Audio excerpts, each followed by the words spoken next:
All right. I think we're live. Push one in the chat if you can hear me.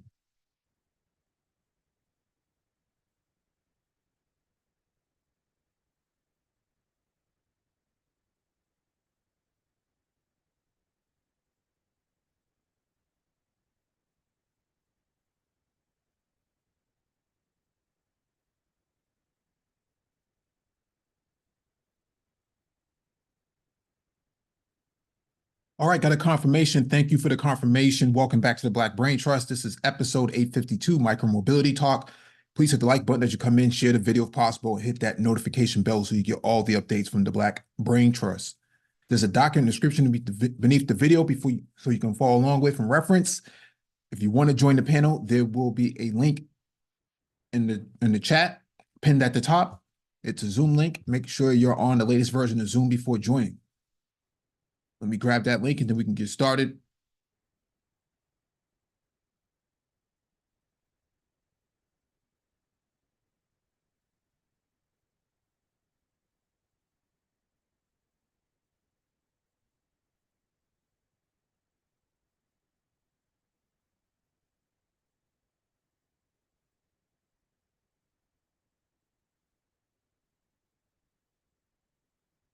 Let me know you can see my screen.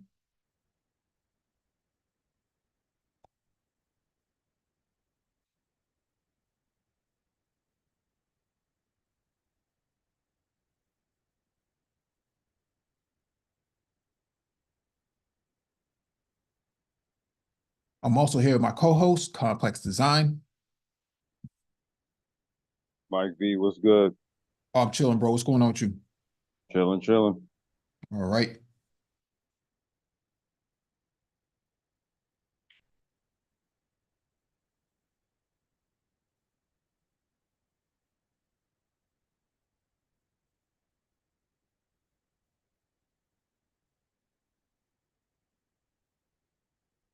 All right, let's get started. First item on the docket is from TechCrunch. May Mobility's driverless microtransit service might beat robo-taxis to profitability. I'm not going to read this whole thing. We're just going to go over a few paragraphs. Autonomous vehicle company May Mobility has launched its first driverless on-demand microtransit service on public roads in Sun City, Arizona, in partnership with transit tech company Via. The milestone is in line with May Mobility's goal of launching rider-only operations by 2023.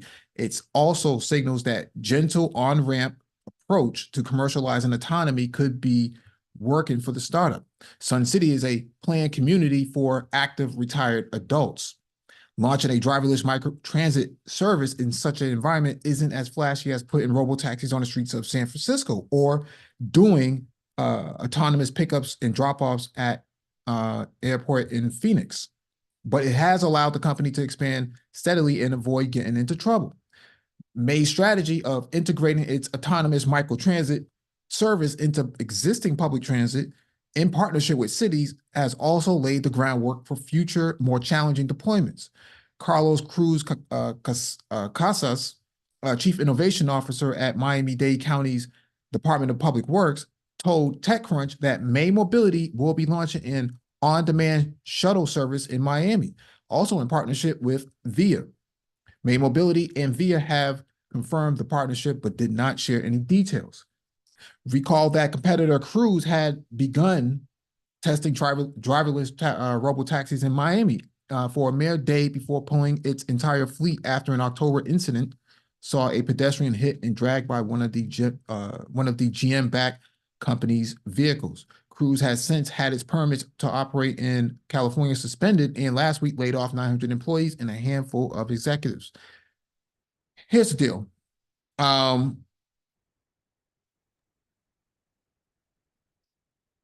The Black community is one of those communities that we've talked about this before that could be used as a sandbox from a tech standpoint. One, it allows for technology to be developed within the Black community, within the confines of the immediate environment. Two, it allows for investment. Three, it allows for people who are non-tech to become tech citizen developers.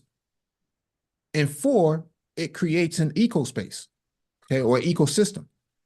And so I would think if I'm the mayor of a predominantly black city, I may want something like this, because it's a win-win at the end of the day. Complex, what do you think? I I'm gonna go ahead and wholeheartedly agree with you, right? I think what we have to acknowledge though is this, okay, let's kind of look at this objectively, right? See, on the one hand, Mike, there's this sort of maybe subconscious intrinsic adoption of technology, right? But then there's other types of technologies that for some strange reason or another, people view as disruptive, right? When I would argue that some of the technologies that the majority of people adopt is somewhat disruptive already. Whereas which you might look at in all reality as disruptive is actually productive. And what we're trying to do with this channel, what we spent the last 5 going on 6 years doing is challenging the notion that technology is something to be feared, i.e., things like, you know, automated bots, e-bikes, e-scooters, IoT, all this type of stuff, right? What we're trying to do is get people to understand the cost benefits of it and then also develop it and deploy it, et cetera, et cetera. So in that view, I don't have a problem with it. The problem that I have is the apprehension to it in the face of the deployment of it. Whether you can feel some kind of way about it, it's actually being deployed right now as we speak. As we speak. See, so if I'm the mayor, Mike, to go ahead and wrap this up, if I'm the mayor of a black town or a black city, I'm looking to incorporate this top to bottom, literally based on the 4IR platform that we do on this channel here, right? Where we're talking about tech incubators, talking about the technology, we're actually talking about deployment of it in civic theater, right? The whole kit and caboodle. So I'm doing it in short. I'm not sure if you're on a phone or what, but your volume seems to be extremely low. Is it low? Now it's loud. Really? Okay. All right. Hopefully you guys caught the majority of that. Let me Mike, I'm gonna drop and come back in. All right. Okay. All right. Next item on the docket is from electrek.co. Ford's electric pickup charges up an e-scooter business, helping to double owners' fleet. An electric truck powering an e-scooter fleet, Ford's F-150 Lightning electric pickup helped Max Rastelli double his e-scooter fleet using its powerful mobile battery features. Rastelli started HFX e-scooter in Halifax, Nova Scotia in 2019 to provide sustainable mobility across the city. Although he was always interested in owning an electric vehicle, Rastelli needed a truck for his business. When Ford unveiled the all-electric version of its best-selling pickup in 2021, Rastelli immediately put in a deposit. This is where the F-150 Lightning comes in. As a longtime F-150 owner, Rastelli was excited about the idea of an electric-powered pickup. His F-150 Lightning arrived in October 2022. Eager to show off his new Ford electric truck and e-scooters, Rastelli quickly realized the EV was more valuable than he thought. Rastelli has improved his business over the years, introducing swappable batteries in 2021. Before that, he would haul them back and forth to a central hub for charging. Despite some reductions, there was still a lot of downtime. The battery still needed to be changed every day at the hub, which also didn't have enough power for all the batteries. Instead of constantly driving back and forth to the hub, the electric pickup can charge the batteries on the go. The Ford's F-150 Lightning features Pro Power Onboard, which turns the electric truck into a mobile generator. According to Ford, Pro Power Onboard offers up to 9.6 kilowatts of mobile power that can be used to power a construction site for 3 days, or in Rastelli's case, charge up an e-scooter business. The feature allows Rastelli to charge batteries without returning to the hub. He said the mobile charging station has helped him double the number of e-scooters with near zero downtime related to charging. Now, I added this to the docket because Complex Design is one of those people who has experience working for billion-dollar startups like Bird, picking up e-scooters and servicing them and charging up the batteries and whatnot. Something like this is exactly what Complex needed 2, 3, 4, 5 years ago. Okay. It's literally a spark charge for micromobility. 9.6 kilowatts is a lot of power. I don't think people really understand what we're talking about here. This is, most UPS generators, uninterruptible power supplies, for the home are around 5 kilowatts up to about 20 kilowatts, depending on what the size of your house is per square footage. 9.6 kilowatts for a bunch of e-scooters that utilize less than 1 kilowatt, it's significant for a business. You're talking about 36 volt. Let me see. That is a Segway S2. That's in the cab, right? Mike, am I coming through okay? Yeah. Okay. That's a Segway S2 scooter that's in the cab right there that you see right there charging. That's a 10.4 amp hour battery in that one scooter.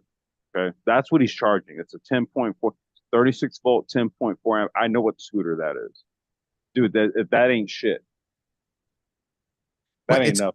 It's keeping his business sustainable for No, the no, most part, right? I'm saying like the capacity on each one of those scooters is not that much. Yeah. See, so the business proposition in having not only an EV truck that can haul them around, but can also charge them at the same time, bruh. I mean, the truck pays for itself. It pays for itself. Absolutely pays for itself. So that's the sort of innovation that we're talking about, business acceleration, continuity. There's a whole lot of features that comes out of that one pickup truck. And we're just talking about the F-150. We're not even talking about, what if he had a fleet of F-150s? Okay. He's basically, and if you align those into a series, if each truck is 9.6 kilowatts and you had a dozen trucks, you're talking 100 kilowatts. Let me tell you something, Mike. If you had, and I think Ike is on the panel. I see. Okay. Let me tell you something, dude. You know how easy Bird would hand you a contract if you came up to them and say, "Hey, check this out. I noticed you operate in this market here. Hey, this is what I can do for you," and you gave them a proposition. And dude, if it reduced their operating costs by 15, 20%, they're giving you that contract. Yeah. Yeah. All right, let me jump to the next item on the docket. This is from the LAtimes.com. Commentary. I rode 23 miles to work on an e-bike and saw the transportation promised land. Now, in my 5th decade of moving around Los Angeles, I accepted an immutable truth about living here. There is no shortcut to LAX. Since mid-2018, the Los Angeles Times newsroom has been in a building just south of the airport in El Segundo. Flying isn't a regular part of my life, but working at the time.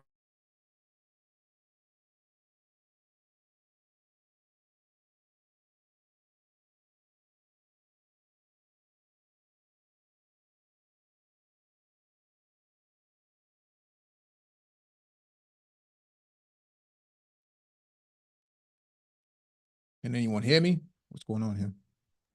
Yeah, there you go. I was just about to say, man. I'm not sure what happened there. Yeah, sometimes Zoom cuts out. Okay. Okay.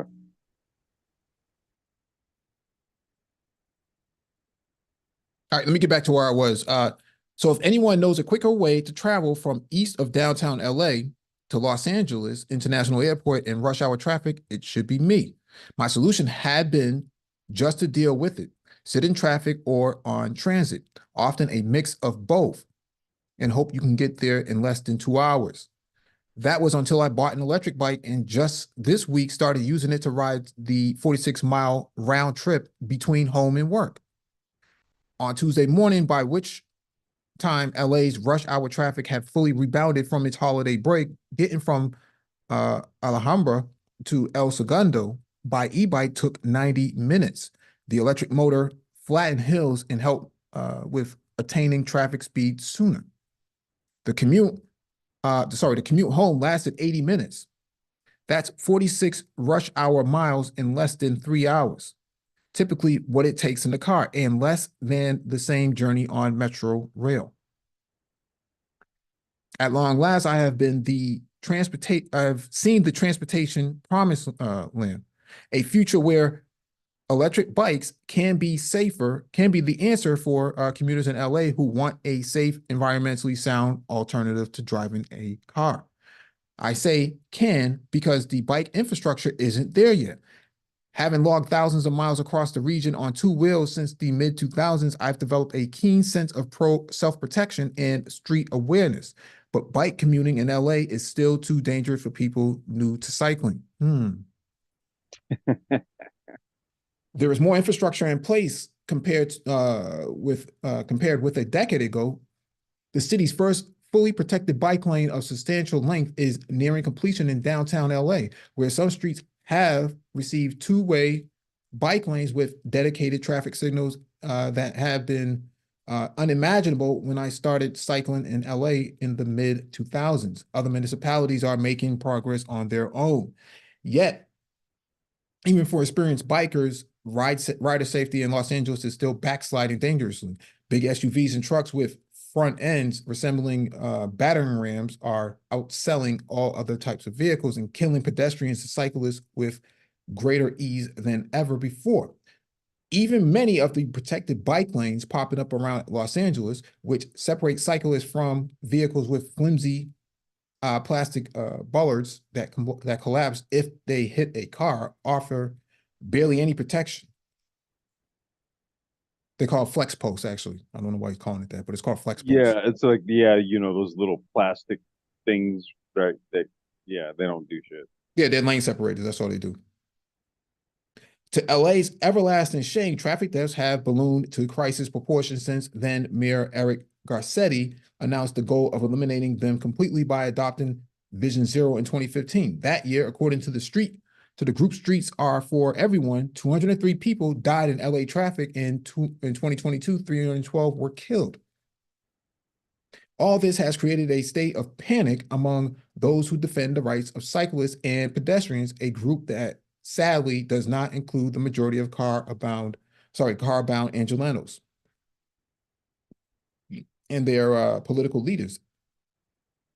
Ted Rogers, a hero to cyclists who has been speaking up for our safety since 2008 at his site, bikinginla.com, has devoted much of his energy lately to chronicling one heartbreaking traffic death after another in Southern California.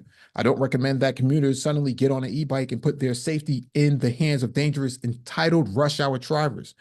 Car dependence holds us back. For bike commuting to become possible for more people, we need a cultural shift aided by better leadership.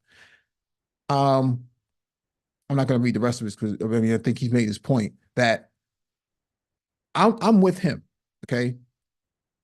If it wasn't for complex design, I wouldn't have bought an e-scooter. And when I bought an e-scooter, what I have found is that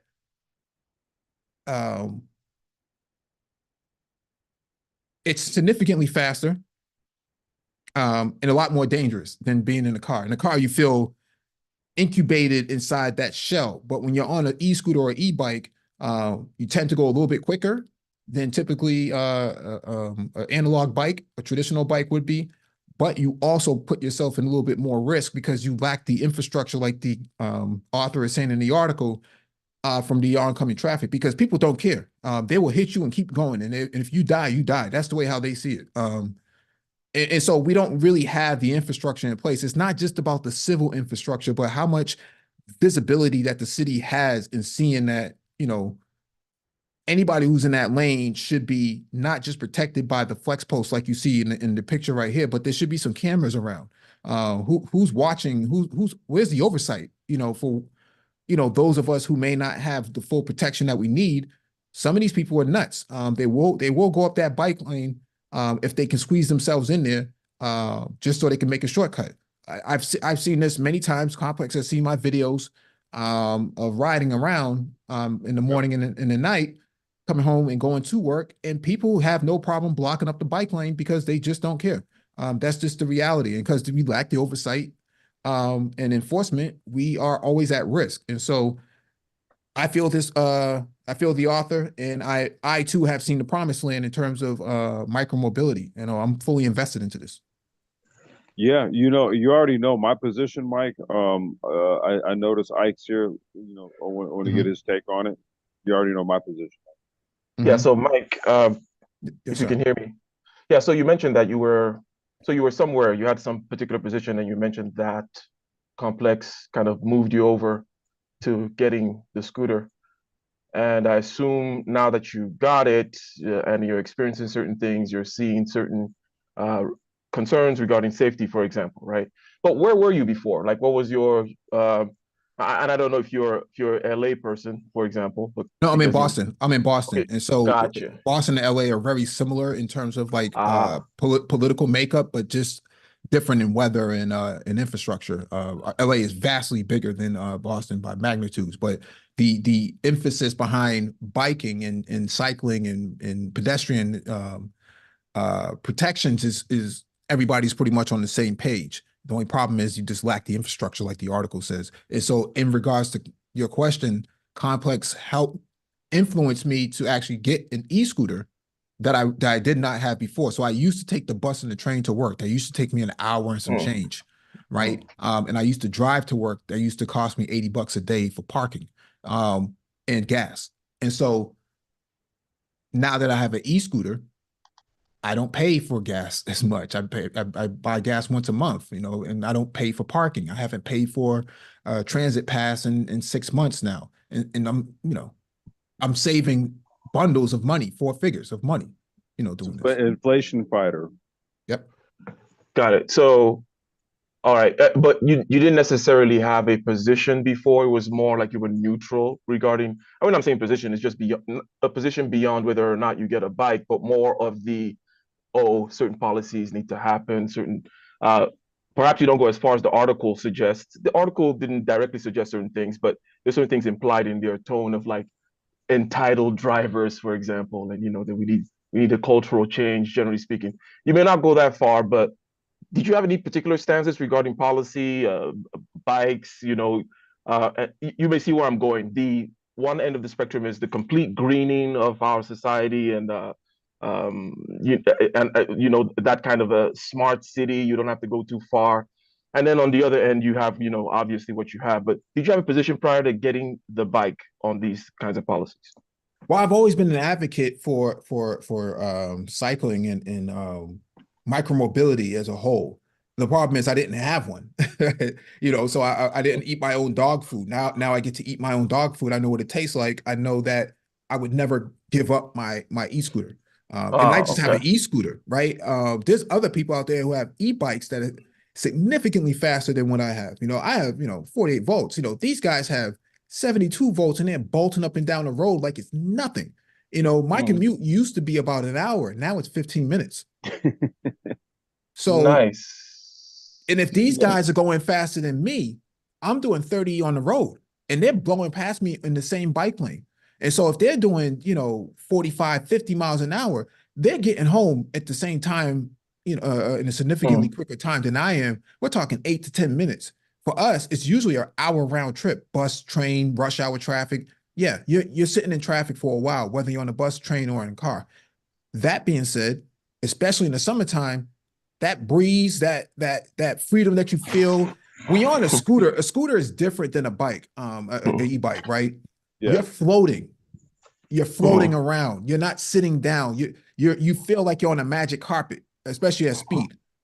And so the culture is a little bit different. In fact, it's vastly different because you move around differently. You get on, get off.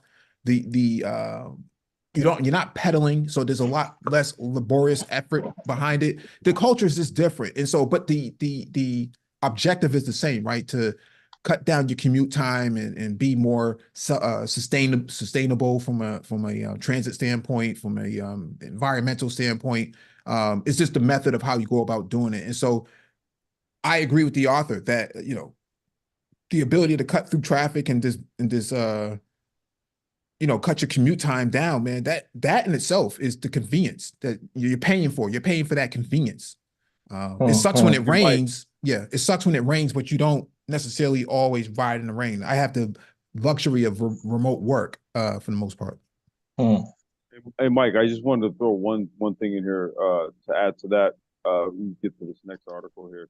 The thing about us with regards to this is that we go back to 2017 with regards to micromobility, right? Like that was kind of like the first. Well, I started working for Bird, and then one of the first content pieces that we did on micromobility was 2018, right? Like literally kind of like doing a primer on all of this. And then over the last 5 going on 6 years, we've kind of just matriculated into this industry. And so now we're at a point where we're looking at what Mike was just referencing in the last article. We're talking about civic infrastructure. So, for example, those little pylons, those little plastic divider type things. That's not so Flex fixed, post. right? Flex post, right? See, so now what we're starting to see is okay, you got the flex post, but the lane now is painted green, for example, right? So now what we're doing is we're demarcating these lanes and stuff for this new vehicle infrastructure. And so when Mike says, okay, well, I've convinced him on this has been an industrial deep dive that started 5+ years ago, right? And so now we've got to the point where we can see the economic viability. That's why I said it's an inflation fighter, right?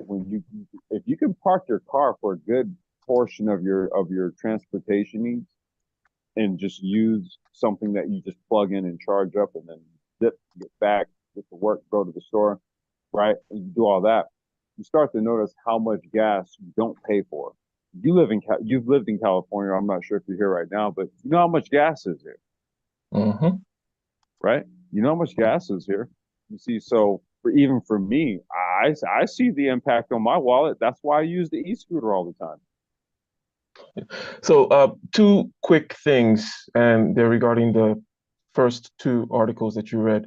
First, what do you guys think about the Cybertruck? That's number one, because you guys mentioned the truck with the capacity to charge and such, and I was just thinking, so general thoughts on the Cybertruck. And then number two, you alluded to people not wanting technological change.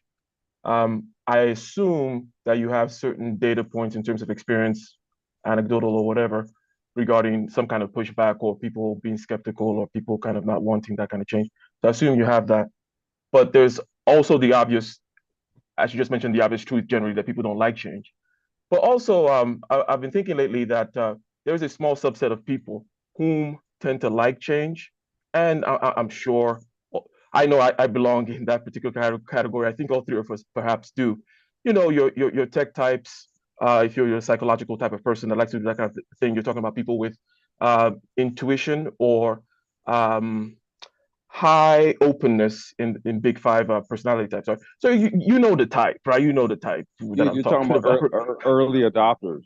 Early adopters. Exactly. Yeah. And again, I put myself in there. You guys are probably, if I watch you from afar, you guys are probably the same type, right? So, however, what is your idea? I mean, what are your thoughts regarding that? Look, this is a small percentage. First of all, that doesn't sound crazy to me, right? I've been alive a long time, and I know most people are not like me, right?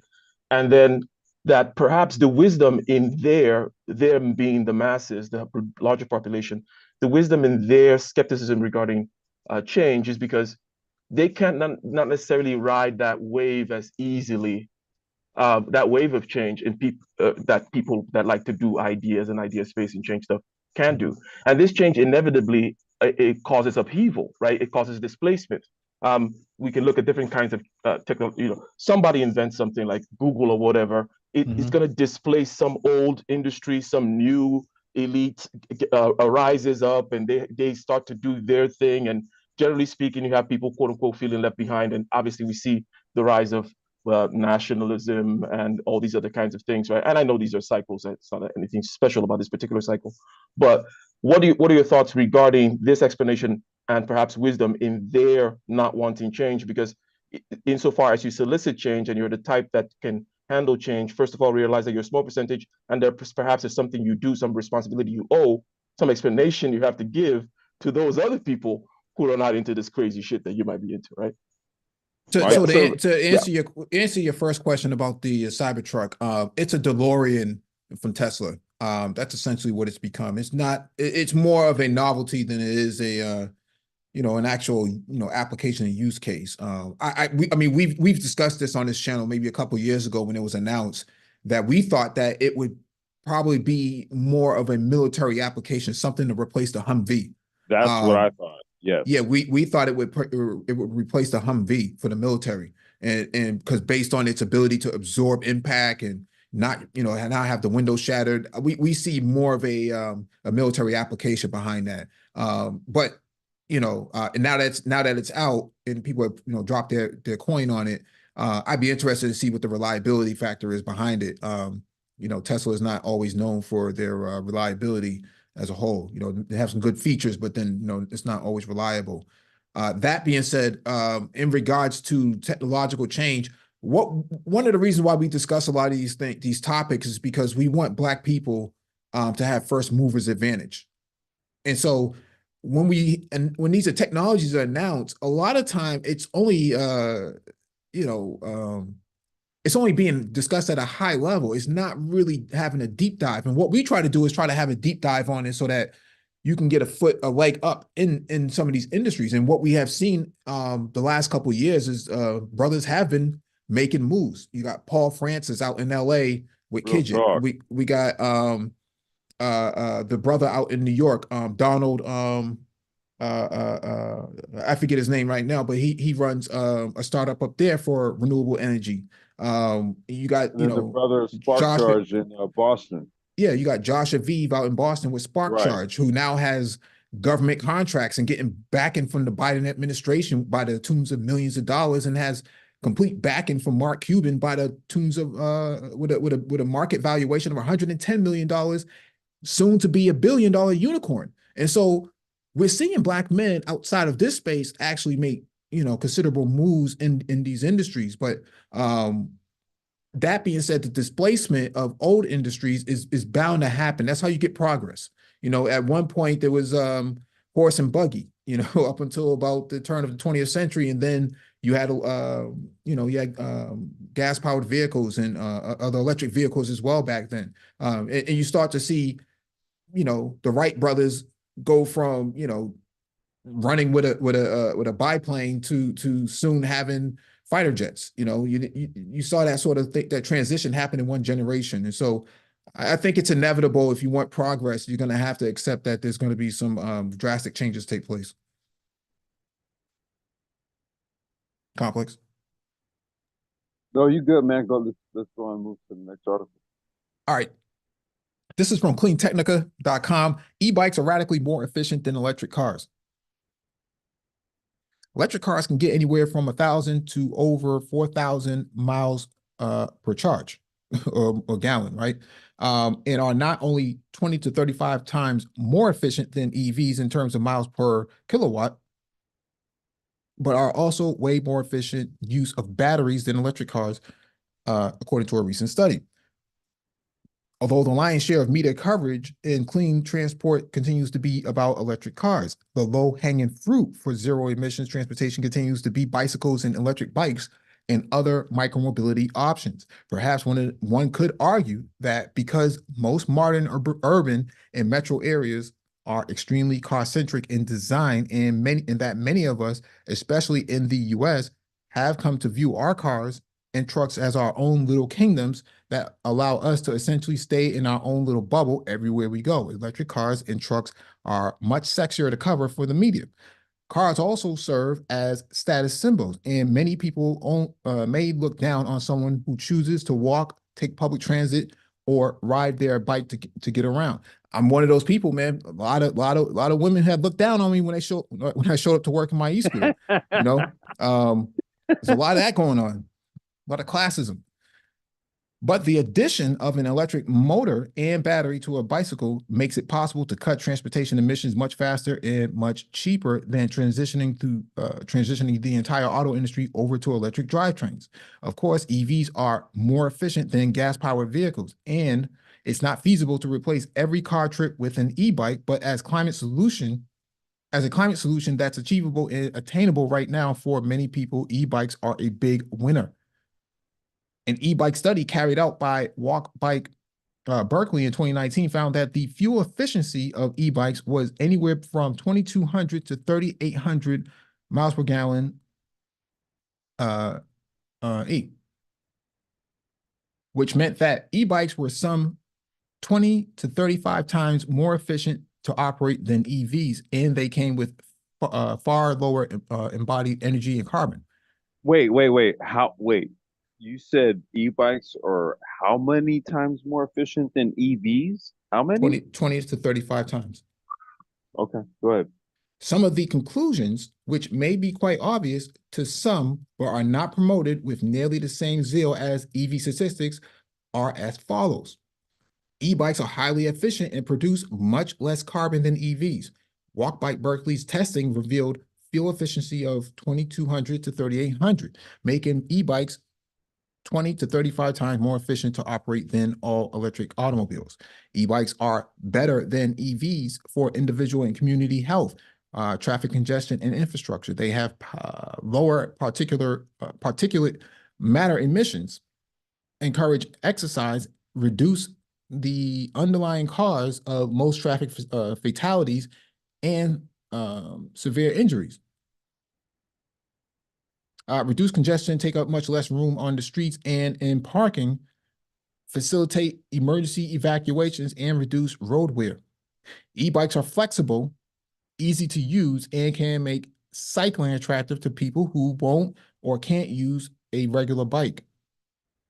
E-bikes come in many varieties, supporting everyone from the lightly loaded single commuter to the family with children and groceries to the senior who needs a little extra help to get around on a bike. Controls are intuitive and easy to learn. The power adjusts to the cyclist's need automatically.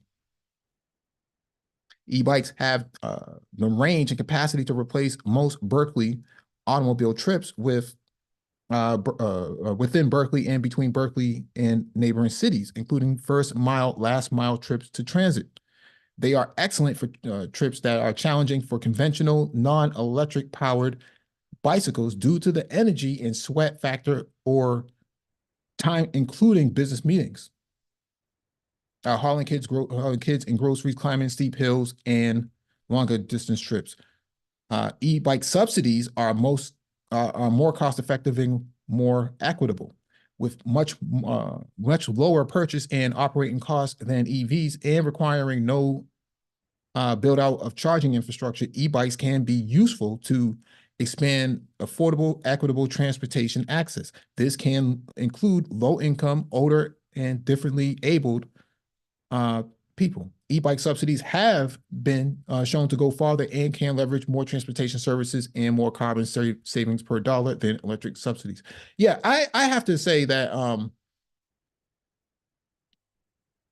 I can do my grocery shopping, whether it's through Target or Whole Foods or Best Buy for that matter. If I need to go down there and get HDMI cables, you know, I can easily do that. I got a front basket, I got side panniers, I got a trunk bag, I got a backpack that's hard shelled. I can do 90% of what I need to do on my e-scooter or my e-bike for that matter. I don't really need a car to, for what I need to be doing. So Yeah, I was thinking about the grocery store actually. I was just imagining as when you were reading the article, I was like, what would I do with it? I don't, I work from home. I live, um, well, in the Bay Area, for example. I live in some, a more open area and whatnot, but I can go to the grocery store within and such and such. But when I do like go to downtown LA sometimes, or I'm in downtown Portland and whatnot. As a matter of fact, the first time I did use the scooter was in downtown LA. The building I was in, I came down and I saw these green things, hanging around. I forget which it's maybe is Bird the green one or whatever it is, right? lime.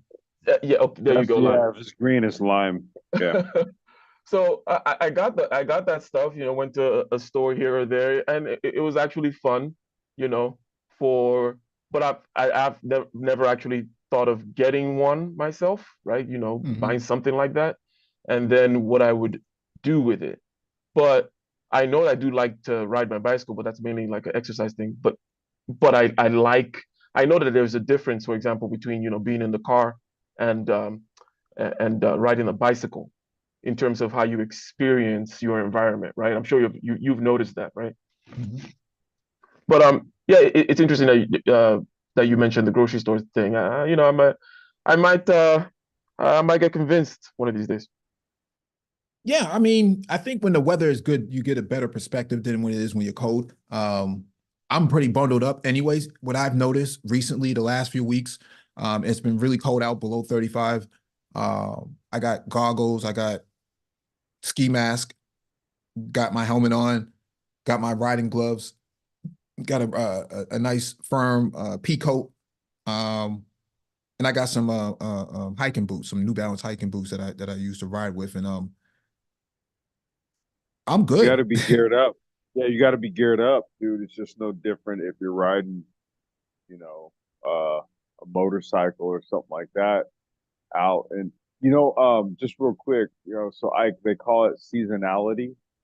So in the micromobility industry, the seasonality period is the block of time where the average means temperature is 70 degrees or above, right? Because through various studies, it shows that people are more apt to get out on bikes and e-scooters, scooters, whatever, right? Any type of device like that. If the temperature is 70 degrees or above, so if we're talking about non-seasonality period, then we're talking about people who literally rely on this stuff for transportation. And at that point, now we're talking about gearing up because you got to deal with the weather and the climate. Because even right now, I'm just down the road from you. I'm over in, sort of like Southern Cal, Central Cal, right? I'm Mhm. where Southern Cal and Central Cal meet. And right about now, we had a little bit of rain a little bit today. It was maybe hmm, it was maybe like 60 degrees, and I took the e-scooter out twice today and I tore down the e-bike, cleaning it up and just, changing the tube and fixing it. So even, for people who rely on it, they'll still ride. What they'll do is they'll just gear up for the condition. Makes sense. Next item on the docket is from notebookcheck.net. Utopia Fusion, e-bikes set to take bikes to the next generation with AI, Chat GPT, and LTE. Utopia has presented or at least teased a new e-bike. The AI functions of the model are currently the subject of heavy advertising, along with its ability to integrate various apps and wearables. According to Utopia, the e-bike is the first smart e-bike with Chat GPT integration. The architecture at the software level is clearly stated. Individual sensors, such as the fingerprint sensor, but also the GPS module, the gyroscope, and the torque sensor, communicate in a bundled manner via a CAN bus with a central control unit, which itself has the corresponding computing chips. Communication with cloud services is possible via 4G with Google Maps, Apple Health. Strava. I think it should be Strava, but I get Strava, Chat GPT, and other applications via APIs. Furthermore, Utopia also claims that AI support should significantly improve the electric support component of the ride over time and thus learn, for example, the pedaling behaviors of users. Whether this AI-supported application actually leads to improved support is not yet completely clear. The supply of software updates as over-the-air updates is also advertised, but this is no longer an absolute novelty. The new bike will come with a screen integrated into the handlebars, apparently without color reproduction and with a fairly low stylized resolution. Navigation instructions can be displayed on the screen. A controller with 4 direction buttons, a fingerprint sensor, and a gear shift is also reportedly installed, and it should be possible to use 2 batteries. According to Utopia, the new e-bike will be unveiled at CES, just a few months from now. Yeah, dude, I got an invitation to it.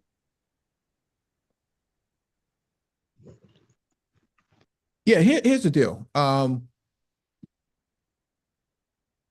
question not so much of the feature, but the usability of the data that it's collecting. Because I'm a cybersecurity person, so I have to look at this a little bit differently from a privacy standpoint. You're collecting all this data, but what are you doing with it? And if you're selling it to Bosch or you're selling it to, Lyft or Uber or the insurance companies, I'm a little bit concerned about that. I'm kind of wondering, what are you doing with all this data that you're collecting, because it's not really stipulated there. And so I think it makes a lot of sense. Makes a lot of sense to use AI for battery management systems, BMS, because we want to determine failed cells and cell efficiency and charging capacity and so on and so forth. There's a lot of ways that you use AI on battery management systems. That being said, I don't see that being stipulated here, but I guess we all have to start from somewhere, right? Complex. Yeah, Yeah, I was gonna say I can see AI utilized in the BMS side of things, for speed. So like when you start getting around to like 50-40% battery, speed scaling to extend batteries, right? I can see it from that. I can see the application from let's just say geolocation. Outside of that, I'm not. Yep. But yeah. I was kind of skeptical from the beginning in terms of because first of all, I'm not a zeros and ones guy, right? But it seems like some of the things that have been mentioned don't necessarily need quote unquote AI of the particular sort. What are they talking about? Large language models here, or yeah, big data computation and those graphs or whatever, right? Machine learning, if you will, has been around since forever. This seems like one of these marketing things. What I mean by that is many startups, for example, added AI to their title, right? So it's like Adept AI, Drafter AI, Arise AI, right? 2 weeks prior, they were just Arise. And then after ChatGPT, November 2022, everybody added AI to and I'm sure you guys noticed that, right? And also in terms of what they would say, oh, we use AI to, and you're like, what AI really, where? So yes, before I was thinking that in terms of what's this data really doing, what's it going to be used for, and some of the things that could be managed, like the battery stuff and the control, acceleration, and so on and so forth. Do you need quote unquote AI, right? yes, honestly, I because I can speak from prior experience that is utilized. We just flash the controllers with updated firmware, stuff like that, to better maximize battery usage, stuff like that. And that works in conjunction with, say, the phone app, because see, the phone app has to give you real-time data on battery status and all that type of stuff on the device via the IoT infrastructure. So there is a part where that does play into all of this. features on that bike right there, when you factor in Chat GPT, AI, LTE, and all this, I'm with Mike. Outside of a few functions, I really don't know where that goes, to be honest. Well, there's quite a few ways you can go with it. Uh-huh. The press release doesn't really stipulate what the Well, functionality okay. would be Yeah. beyond the one or two things that they So mentioned. we're presupposing, yeah. Yeah, if you're talking about from a ride sharing perspective, AI makes a lot of sense because you have various different amount of users, you have different environments, Exactly. you have a variety of what is this? What is this? Oh, yeah, you have a variety of use cases here that need to be broken down really quickly. And that's where edge computing comes in. And so the e-bike itself becomes the edge. So the computing power is in the e-bike itself or the e-scooter. The micromobility application becomes the edge application too, because there's a lot of underutilization of the processing power that it's capable of doing. It doesn't sound like a lot of power, but you have to manage acceleration, charge capacity, braking. All of these sort of things have to function just no different than a regular electric vehicle. And so the question is, what do you do when you have CPU cycles, processing cycles at 0%? That's underutilization. And so Right. From an AI standpoint, you can process data other than the basic functionality of the bike or the e-scooter itself. The thing here is, how are you going about doing it, right? And so they don't really mention that there. As a tech person myself, I do see some potential there, like what we're looking at on screen right now. If I'm a logistics company, if I'm UPS, if I'm FedEx, that AI may come in handy because I need to know how frequently my drivers are stopping. I may need to know what environment I'm in, what the weather is going to be, what the time, the distance, last mile, first mile. There's a lot of areas that AI can make a lot of sense because I may need to predict how much battery I have left for the amount of trips I need to make in the environment that I'm in for the user that I'm, depending on what the weight capacity is, right? You put a sensor under the seat, it could say, well, this person weighs 240 pounds. We may not get to that place that I need to get to in the same time frame that a person who weighs 150 does. And so there's a lot of ways you can actually leverage this, and then you can sell it back to the advertisers. You can sell it back to Progressive or whatever insurance company you mentioned, life insurance companies, credit card companies, Visa, MasterCard. They all want data. Data is very, very important. It's very lucrative and it's very much in demand. So, well, okay, Mike, go ahead and get into this next article because I think just looking at this bike delivery trailer type of situation, I think what we're talking about is going to extend into this right here. yeah, just one last point on the AI portion. McDonald's is going AI. Burger King is going AI. When you start integrating micromobility into restaurants and the food industry, food and beverage industry, you start to see the synergies start to creep up really quickly, and you start to see how beneficial it can actually be. So just keep all these things in mind. It's just because the PR press release didn't say that, there's still a lot of ways that it could be leveraged, and that's where people like us come in and we make things like that happen. All right, next item on the docket is from Inside EVs. The new Pelican Train e-bike can haul upwards of 1,000 pounds of cargo. The utilitarian cargo bike can pull up to 2 trailers for the ultimate cargo hauling experience. Where's MOT when you need them? As more and more cities, particularly in Europe, make the green shift, more and more ingenious solutions to everyday challenges, particularly when it comes to mobility, have emerged. Electric bicycles have proven themselves as a sustainable and reliable alternative to cars when it comes to personal urban mobility. However, more recent times have proven that their utility goes beyond that of personal level. Someone needs to mute up. We've talked about several electric cargo bikes in the past, impressive models that can haul not just you and your stuff, but a passenger and some kids too. Bigger e-bikes for commercial applications have emerged as well, with the most recent of which being the Pelican train. Developed by French startup Pelican, this electric cargo bike offers users nearly endless array of options when it comes to the configuration. It's interesting. The design means that you can keep attaching trailers to more and more stuff. In effect, it's like a train, as the name suggests, except it rides it rides around on the road and bike paths and is technically considered an electric bicycle. It's a picture of what they're referring to.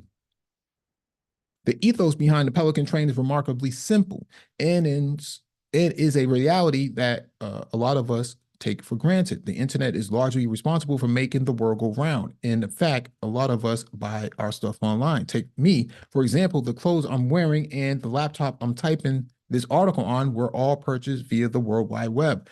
That's cool and all, but if we stopped and think about the logistical process involved in getting these products from their warehouses to the end user, well, it can be quite a Disney affair. With more and more countries pushing for decarbonization, especially when it comes to last mile delivery, it's safe to assume that in some markets, the days of delivery vans and trucks are numbered. This is where innovations like the Pelican train come into play. The bike can tow up to 2 trailers and can haul up to 500 kilograms, 1,100 pounds of cargo. Pelican highlights the bike's modularity as one of its selling points, as users can set it up for different jobs, everything from hauling furniture, equipment, and parcels. In fact, a setup designed as a people mover doesn't seem so far-fetched, in my opinion. Underneath the modular exterior is some interesting technology that works double time to make sure you and your cargo are transported safely. The bike, as well as the trailers, are equipped with electric motors that, once connected, work together in a synchronized manner to ensure smooth and efficient operation. They all produce power at the same time and apply the brakes together when necessary. The entire setup provides 111 Newton meters of torque, all while complying with EU's e-bike performance regulations of 250 watts of nominal output. The Pelican train, as well as the other innovations at Pelican Cycles, is the brainchild of company founders Alex and Thomas. With engineering backgrounds, these guys work for the likes of Decathlon and Faber-Novel, both key players in the sports, recreation, and tech scenes. The company also distributed BKL and Yak Bike cargo bikes, as well as maintenance services and training and fleet management. Speaking of engineering, Ike, if you're still on the panel, what do you think?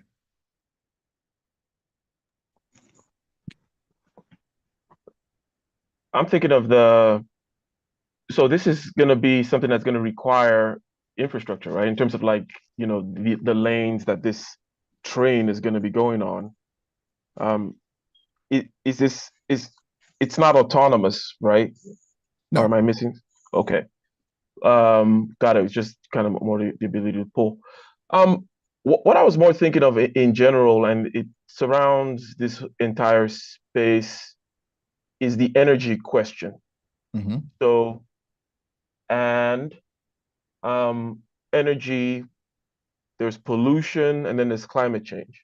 Before you even get to the climate change part, you can be, kind of like, hey, let's keep things cleaner. That's a completely separate question from climate change. People like to tie both of them together, but it's obviously separate. And then there is the question of the energy. What do you think about nuclear energy, right? Do you think we're actually serious about getting away from um, carbon? Because it seems like it's more of let's just talk that way, but we're not really serious, because if we were serious, we would be going to the only thing that seems to have the same energy density and you know, all those kinds of things which um, fossil fuels just have. I mean, it is a fact, you know, I mean, we're not just using fossil fuels because we're crazy. They're pretty darn good. Forget, you know, the you know, that, you know, you have to burn it and such and put carbon in the air. But Hmm. energy density wise, you know, you take a little Hmm. gallon, you put it in there, and that gallon in the corner of your room is there, it's stored, and it packs quite a punch, as Hmm. opposed to a big windmill that, you know, over some hills or something, that kind of a thing, right? So, do you think we're actually serious about getting away from this carbon? And what do you think about nuclear? Because I think that nuclear will be where you would begin to go, especially given the improvements that we've had in nuclear technology, because everybody still wants to think back like 70 years ago or something, and Chernobyl or whatever, right? As though, like, no, things have vastly improved. So those are the thoughts that come into my mind from the engineering perspective they're asking, is the energy question. Well, Mike, to answer your question, I think what most cities are seeing right now with the adoption of bike lanes is the losing of parking spaces for big trucks, right? And so you have all these bodegas and small shops and whatnot that typically have trucks pull over to the side of the road and offload their payload. Well, if you put bike lanes in those old parking spaces, they have no place to go. And so what are they going to do? There's only certain times of the day that they could actually get away with this, which is usually from like 11 p.m. to 7 a.m., right in the middle of the night. But even with that time schedule, where are you going to park that vehicle? That box truck is no longer able to fit within that bike lane because the bike lane is there. Um, so there's no more shared space. And so the idea here behind these cargo bikes is that, you have a central facility at the last mile, and then you load up the logistics there, and they will go to their designated locations, thus nullifying the need for a box truck. And so I think that it's inevitable that if we're going to have bike lanes, we're going to have cargo bikes to go with it in order to compensate for the lack of space for box trucks going forward. I mean, we're seeing this right now. There's a lot of arguments at the city hall level from the hearings that, what are these local shops to do? It's not just the bodegas. It's Dunkin' Donuts. It's these Burger Kings. They don't, all these places that sit on the street level. They don't have the ability to tell the trucks to turn around. They have to get their logistics in in some capacity. And I think that opens up a conversation about how do we license, e-bike cargo bikes so that you can have these freight trains. We talked about this some months ago, I think back in the summertime, with this guy in New York who was trying to lobby I think the New York City government to have his design of a cargo e-bike that was a quadricycle. yeah, Okay. he tried to like literally bogart the whole legislation. Yeah, because then they would have to he would They be would the have standard right. of Yeah, the adoption, and he would make a whole lot of money off of this. But there's more than one way to skin a cat here, and I think that what you're seeing on screen is exactly that. Uh, these sort of cargo bike trains makes a lot of sense. But one of the things that kind of concerns me is what happens when it snows on the East Coast. Um, at some point, you're going to have to, you could plow the snow on the street, but then if you dump all that snow into the bike lane, it kind of nullifies the whole purpose of having these bike lanes to begin with. And so then we haven't had a real storm yet, because most bike lanes have just been put in the last 6 months. And so what are we going to do when it comes to inclement weather and acts of Mother Nature? I don't know. I think that the cargo trains or the cargo bikes make a lot of sense, but what are you going to do when you have inclement weather and these bikes can't get to where they need to get to because city hasn't budged on moving the snow, especially 72 hours after it snows? What are the Mike, stipulations behind it, right? hey Mike, let me do this, right? Okay, Mhm. so to answer that question right there, do you remember a video I sent you where this dude he rigged up a plow? He Yeah. rigged up. Remember? Do you remember that video I sent you? He Hmm. rigged up a plow to go on the front of an e-bike. Hmm. right? See, so what you do is you have a e-bike snow plow to plow out the e-bike lane. Not gonna happen, bro. Not gonna happen. You're talking about 1,000 to 2,000 pounds of snow to be moved. No, what I'm saying is that there's a method to do it where it does is it pushes it onto the main lane, and then you have the main snow plow vehicles then collect that snow. But I've seen vehicles developed for this, right? Just for the bike lane, is to push it over to the left hand side because we all drive on the right hand side. So you push it off to the left. You're in a No, bike lane. all snow gets pushed to the right. It's like that in every city. Always gets pushed to the right. So that's why cars you see in a lot of pictures and videos, they're always buried because they have to push the snow to the right. That's always the They have objective. to push it to the right. But I'm saying in order to solve this problem that you're talking about, it would have to actually be pushed off to the left, which is an example that I've actually seen. Well, you would have to move. You would have to move the snow. You can't just push it to the left. You have to move it. It has to be moved from the location that it's in. And we don't. The only ones who have actually executed a reasonable solution have been the Canadians because they have something called snow melting machines. Okay. Yep. Okay. Yeah, they dump the snow in the melting machine, and then that's how they get rid of it. In the United States, we haven't adopted that yet. We just borrow whatever the Canadians let us borrow, and so. Well, the problem here is you got to move the snow. You can't just like push it to the left or push it to the right anymore because those lanes have to be cleared at some point. And so if you just dump it in one or two locations, it doesn't help. You have to have a lot of backloaders, a lot of snow moving equipment. As it stands right now, in a lot of these flyover states, these are conservatively controlled states, they don't have the equipment. MOT talks about this a lot. When he drives, his truck around, the roads haven't been plowed. The roads haven't been plowed because they don't have any equipment. They don't have any equipment because they don't want to spend any money. They don't want to spend any money because they're conservative. And so it becomes a conundrum as to what are you going to do with all of this snow now that you've adopted these bike lanes. It's actually not a conundrum. I'm saying I've seen something, and I'm not proposing this as the solution, right?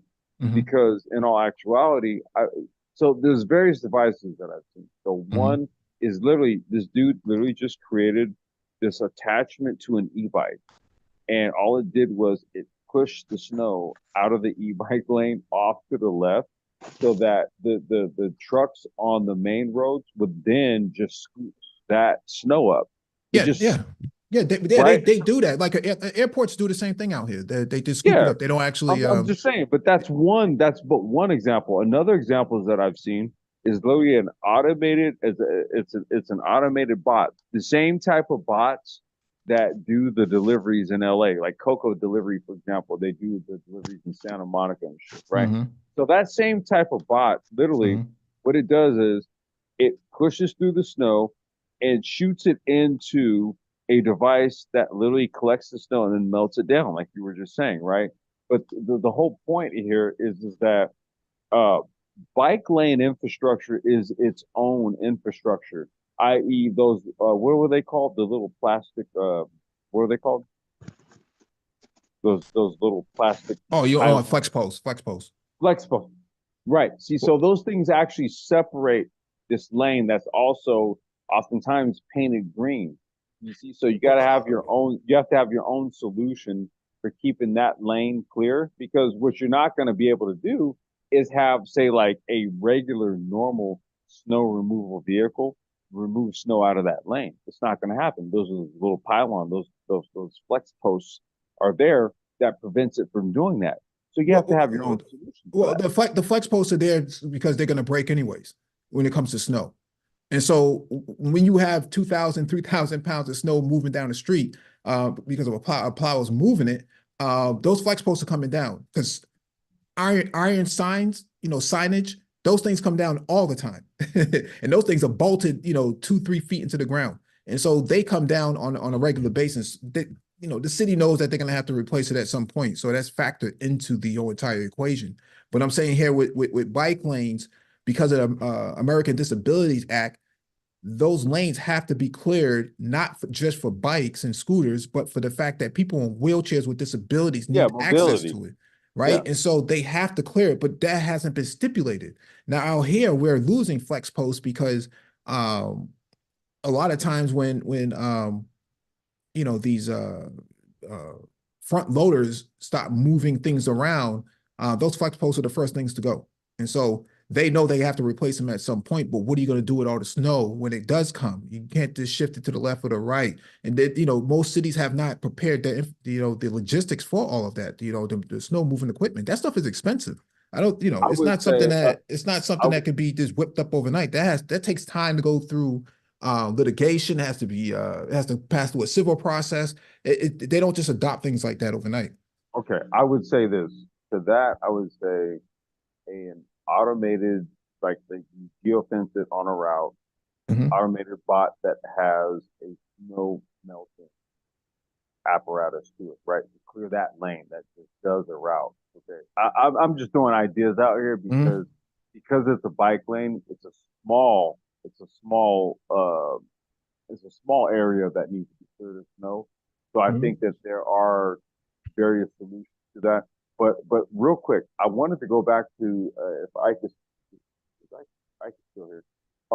He mentioned energy Yeah. and it was nuclear energy specifically. I can you kind of just if you could recap that point you were making about energy? So there are few things that will be as good as fossil Mm-hmm. fuels. And I kind of described one of the great advantages of fossil fuels being that energy density thing and the storage thing. We all know about, the electric, capacitors, batteries, the storage problem, generally speaking. Um, but if one is serious, either from the environmental point of view or from whatever point of view, about actually moving away from fossil fuels, why is there not a focus on nuclear as opposed to let's talk about solar and wind and kind of tie it to a certain kind of greening and perhaps I'm adding more now, but perhaps But even more. because what are you going to do? What are you going to do with the waste? There's so Well, I mean, we're seeing this happen right now it's in Japan, right? They let some of the waste go into the ocean, and now you got a million fish floating up on belly up on the water. That just happened the other day. yeah, but the thing is, Fukushima water. yeah, those issues, right? Those things did happen, but it's not a question of of it being impossible to prevent. Now, but here's the fact is, you cannot just the waste just not just disappear.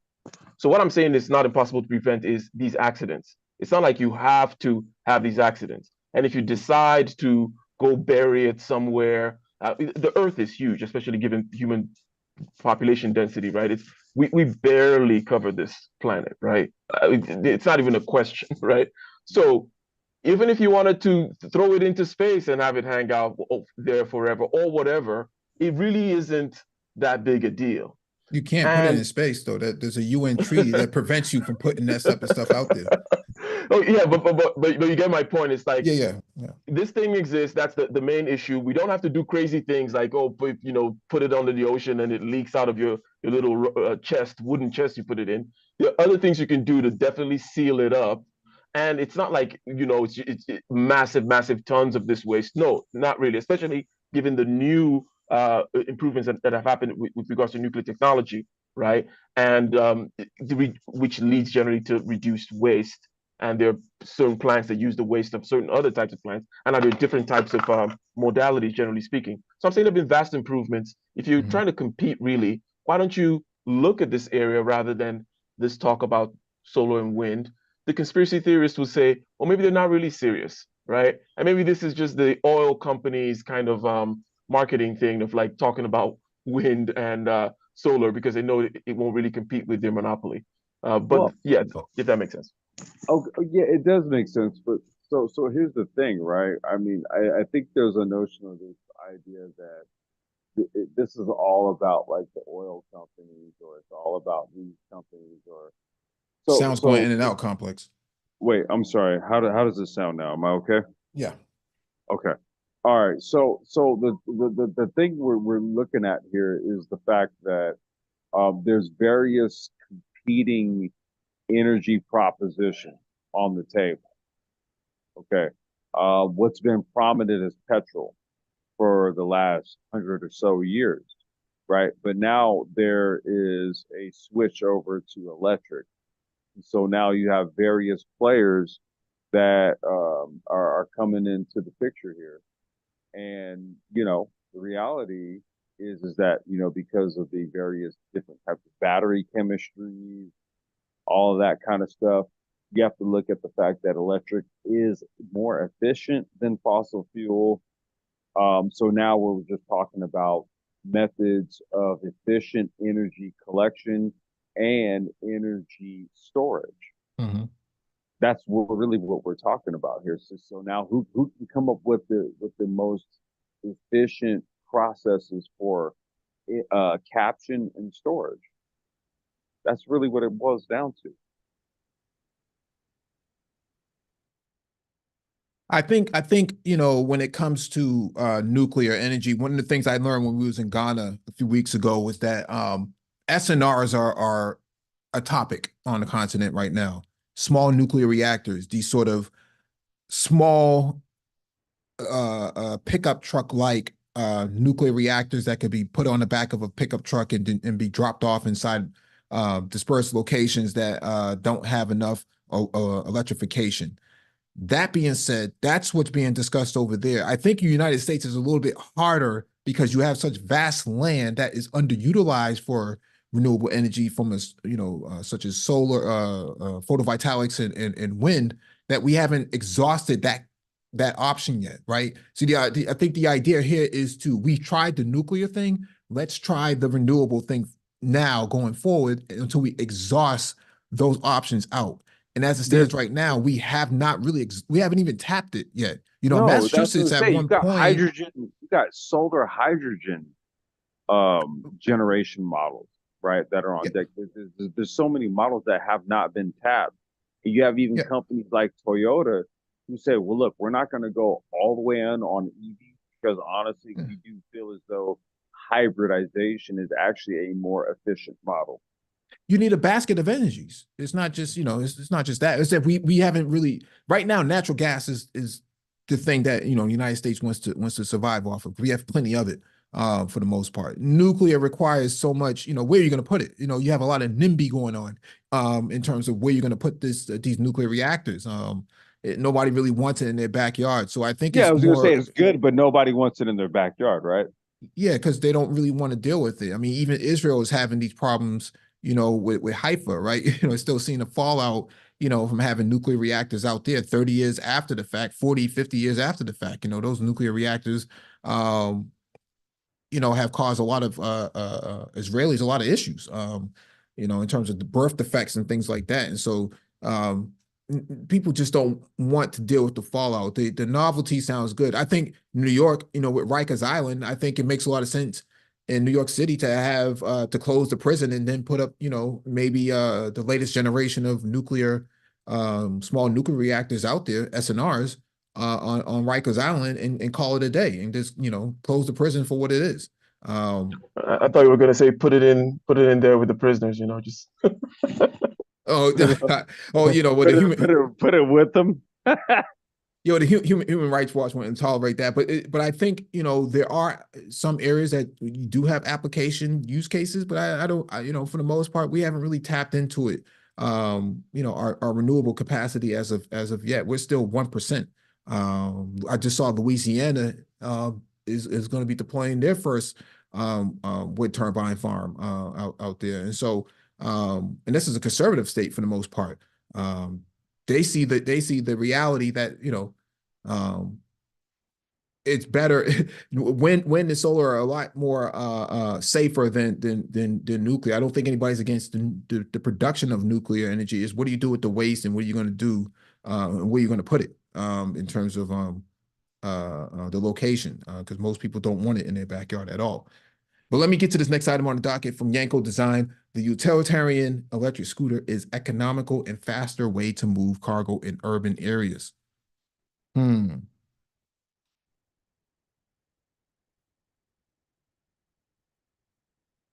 As businesses are shifting focus from more polluting and space consuming cargo vans and cars to cargo hauling bikes for the last mile approach, there is a huge demand for better options. Tapping on the opportunity, a Vancouver-based startup is designing what it calls the Scootility, precisely a portmanteau of scooter and utility, a reasonable and compact alternative for last mile delivery. The cargo hauling utility is for now the prototype stage, with production to begin within 12 months.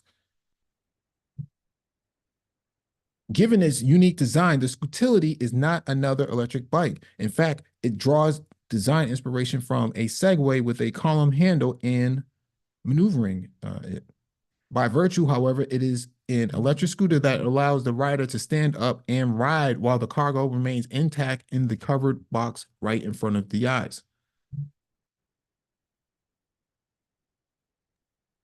Interesting. I don't see the stability.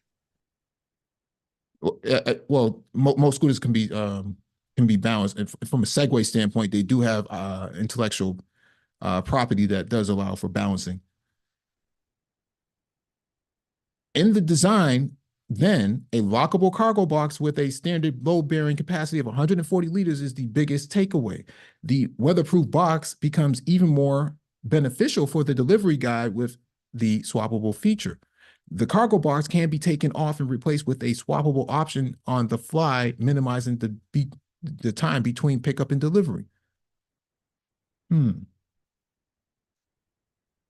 The e-scooter, with its compact size and narrow footprint in the traffic, can also be used for delivering medication or supplies in infected areas where access to other forms of transport may be hindered.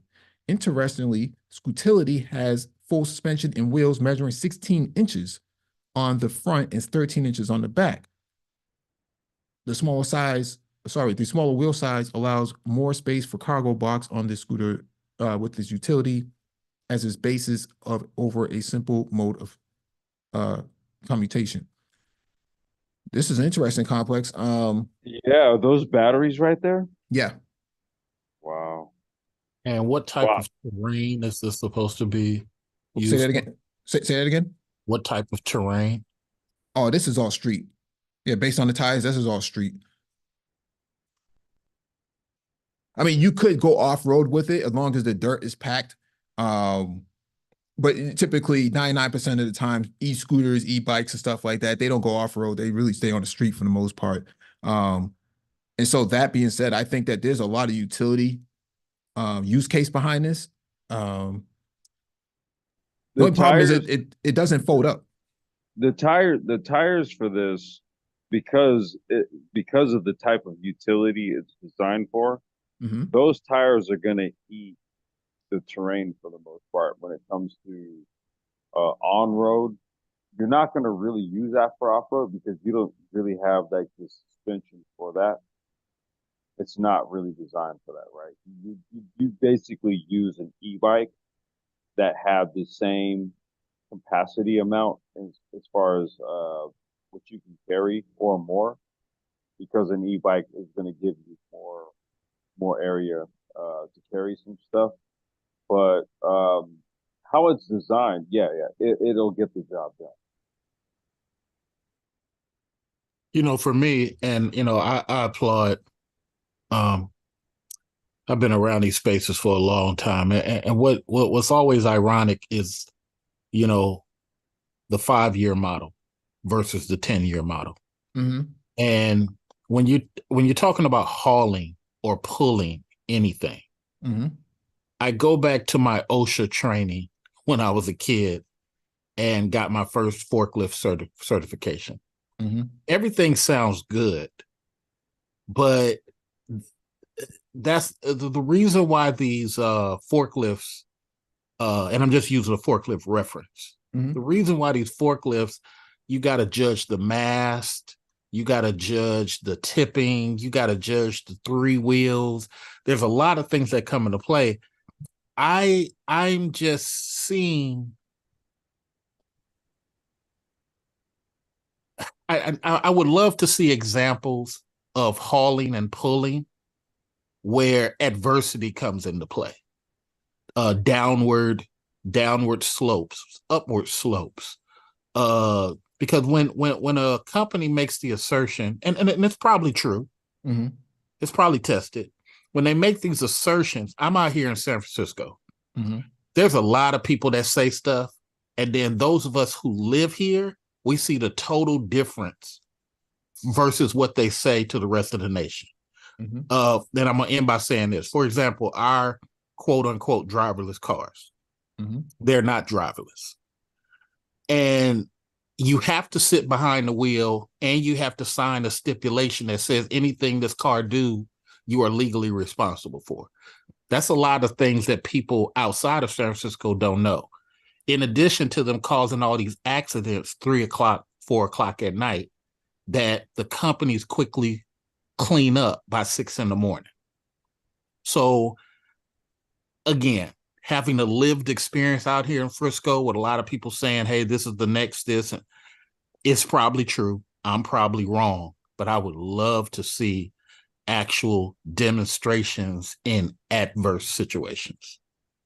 Well, when you say adverse situations, okay, because I'm in California as well, right? And we actually deploy this type of stuff here. I have e-bikes and e-scooters that have baskets that can carry stuff, and we've tested it and done it. So you're talking to somebody who has done it. When you say adverse, so this is as a developer, right? This is a developer speaking. You say adverse situations. Can you be very specific and tell me what you mean by that? Yeah. Okay. So one example that happens in warehousing or moving distribution, you're taking a load of, let's say, 70 pounds. I don't know how much this pulls, but let's be fair and give it 40 pounds. And you're going downward with that load. Whether it's in your rear or whether it's in your front, I don't know. Give me an example, Complex. I'm not trying to be argumentative. I just want to understand how is that load? How does that Segway distribute that inertia as it goes downward with that load? Okay, so what happens here is that if you're going downward down a hill, typically what you're not doing is you're not accelerating, right? You're not hitting the throttle. So if you're riding a scooter like that, what's happening here is that the motor is actually doing what's called back winding. So it's doing electronic braking. So you're coasting down a hill, right? And I'm assuming you say San Francisco. So typically the hills out there, we're talking about maybe like a 10 to 12% grade on the hill, right? We have some hills like that in LA. If you get in Santa Monica, those areas, right? What's going on here is that the motor is actually back winding, right? So it's electronic braking. You see, so and then there's a handbrake also on that scooter. You can see there's a disc brake on both the front and rear wheels, right? Now, between the two, you should be able to manage balance going down a grade. And then if we're talking about going uphill, well, what we're talking about here is a battery system and a motor that's comparable to eat those grades with the load weight, like you're saying 40, 50, 60 pounds. So if that scooter has a basket on it and the weight limit is 40 pounds, that means that at a 12-pound grade, or I'm sorry, a 12% grade with, let's just say, a rider who is no more than 220 pounds, you can do the calculation to it, right? That scooter will get that person up the grade, and then the ability to backwind the motor to do electronic braking will help that person go down that hill. So it's all about the design of the vehicle and the components you're using and what the capabilities are for it. You can do like the numbers, you can literally put it together. So my final question, and thank you, Complex, for that. My final question, do you think, Complex, and maybe even Mike, just like I gave the example with the driverless cars, there's an unseen stipulation of if there's user error, the user is financially on the hook. Do you believe that let's say a person going downward complex, and that load is starting to tilt to the left. And because that Segway is in front and that load is behind, or however you do it, do you believe there should be a stipulation for user error like we have with the little e-bikes, the e-scooters now? They tell you, hey, don't speed while you're going through a walking lane. You're supposed to walk your scooter across, not ride it. Should there be a stipulation in that user agreement, in your view, Complex, where if user error is found, they're legally on the hook? I mean, that really just kind of depends on the application, right? Are we talking about a company, what, like a subcontractor of, say, like a UPS or a USPS or FedEx that handed out a last mile contract for e-bike delivery? Or if we're talking about that, then these are things that are going to be worked out from a B2B standpoint. All right, thank you, Complex. Yeah, no, into that point, Complex.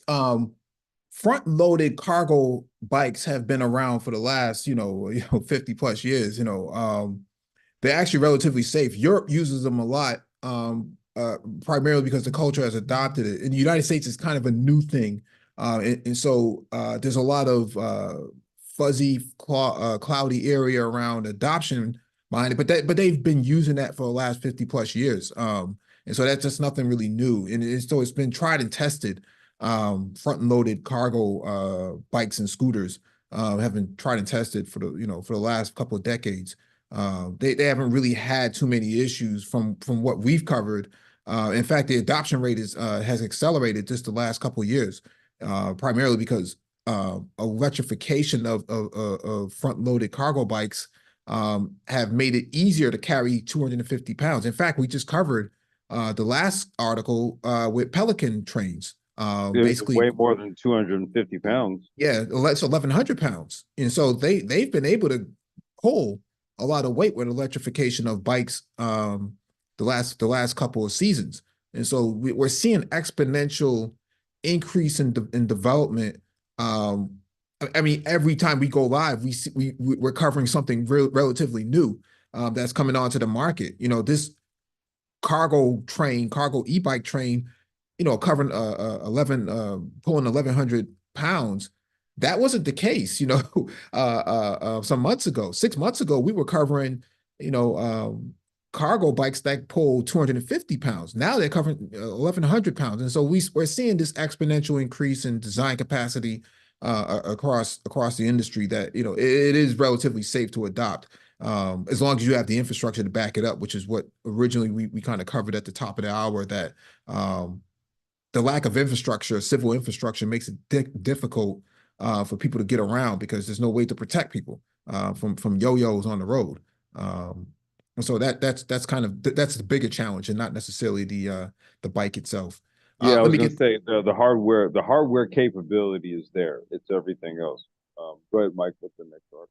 Yeah, this is from cleantechnica.com. Kenya's two-wheeled revolution.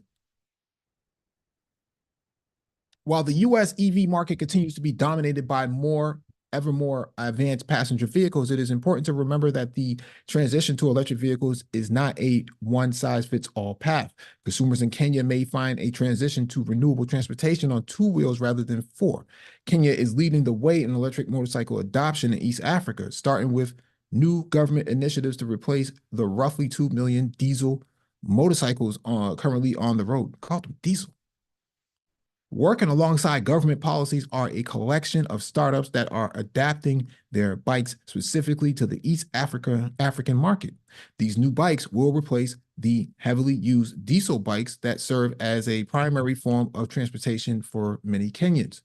The initiative to replace diesel bikes with electric options was announced by the Kenyan President William Ruto, who emphasized that this was to be a high priority in the government's effort to battle fuel costs, Complex called it, inflation, pollution, and the health effects of poor air quality.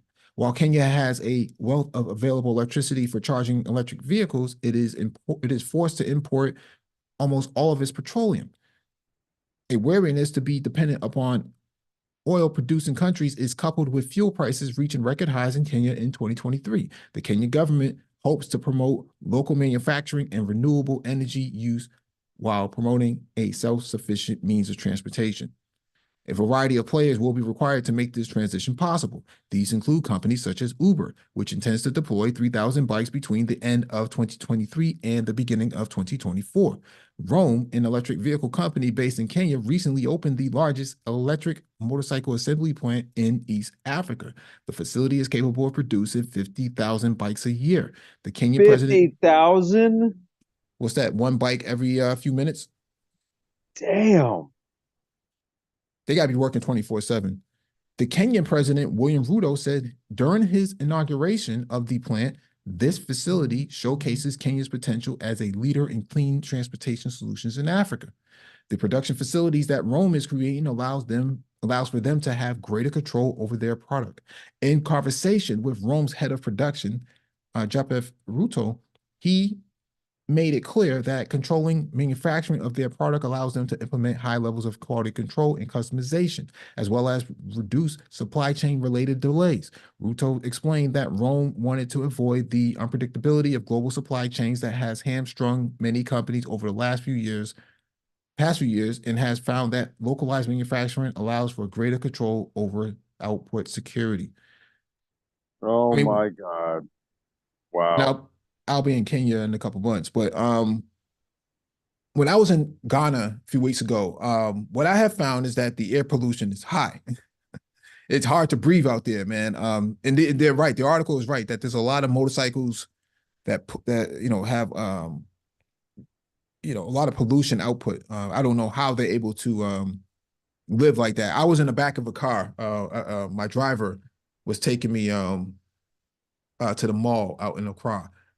And there was so much traffic backed up, but the pollution was so vast you can cut it with a knife. I actually passed out in the back of the car because I inhaled so many of these fumes, and I'm like, "Yo, what is going on here? Like this is impossible for you to." The majority of their gas bikes, and it's funny because anti-grav just came back. Mm-hmm. I was talking to him a couple hours ago. Mm-hmm. He just came back from Kenya. He was there for like about 3-4 months. A lot of those bikes come from India, like Mahindra, Tata. Yeah. Those are the producers of a lot of those bikes. And what they're doing is because of the terrain and the terrain and the tapestry. Electric bikes and electric motorcycles can deal with the terrain better than the gas bikes. That's what I have found as well. That yes, there is an emerging market for e-bikes over there. And I found it interesting because the food I was ordering through Glavo, he had came on an electric bike. I was looking for him. I'm waiting to hear this bike come, but this guy pulled up on an electric bike. This brother pulled up on an electric bike, man, and just really quiet. I'm like, where is he? He just pulled up right beside me. I'm like, oh, this is new, right? I wasn't expecting that. And so Africa is a vast emerging market for micromobility. Bro. It's unbelievable. In Kenya is kind of leading the way on this, but I know Rwanda is looking to be a major player in this as well. South Africa would like to be a major player, but they have electrification issues that should probably be solved in 10 years or so.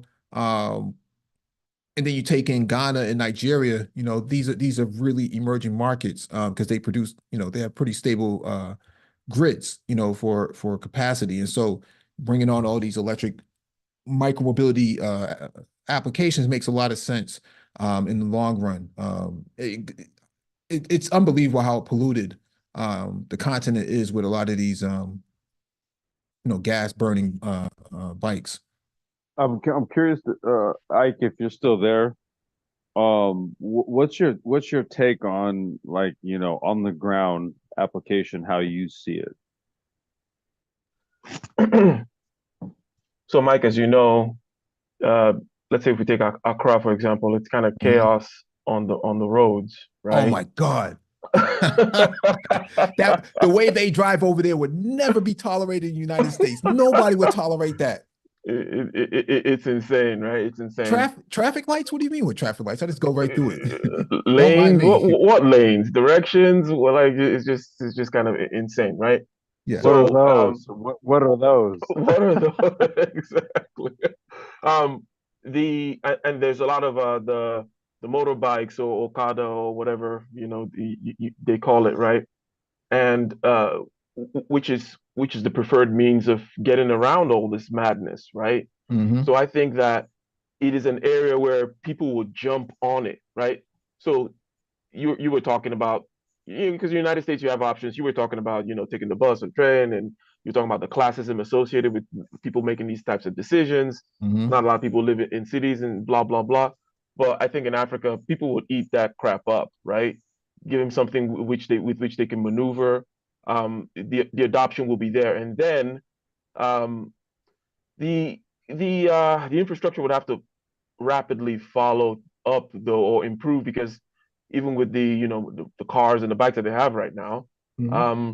they refuse to close those the drainage on the side of the road, right? In Yeah. Accra, for example.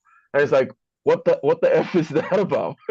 It's like it's like that in Rwanda as well. It's like that in Rwanda as well. I don't know why they do that. It seems like it's half-baked civil infrastructure development. It sounds like they had some money, they had some ideas, and then they ran out and just left it in like that. I don't know what's going on with that. All over Africa, it seems to be that way.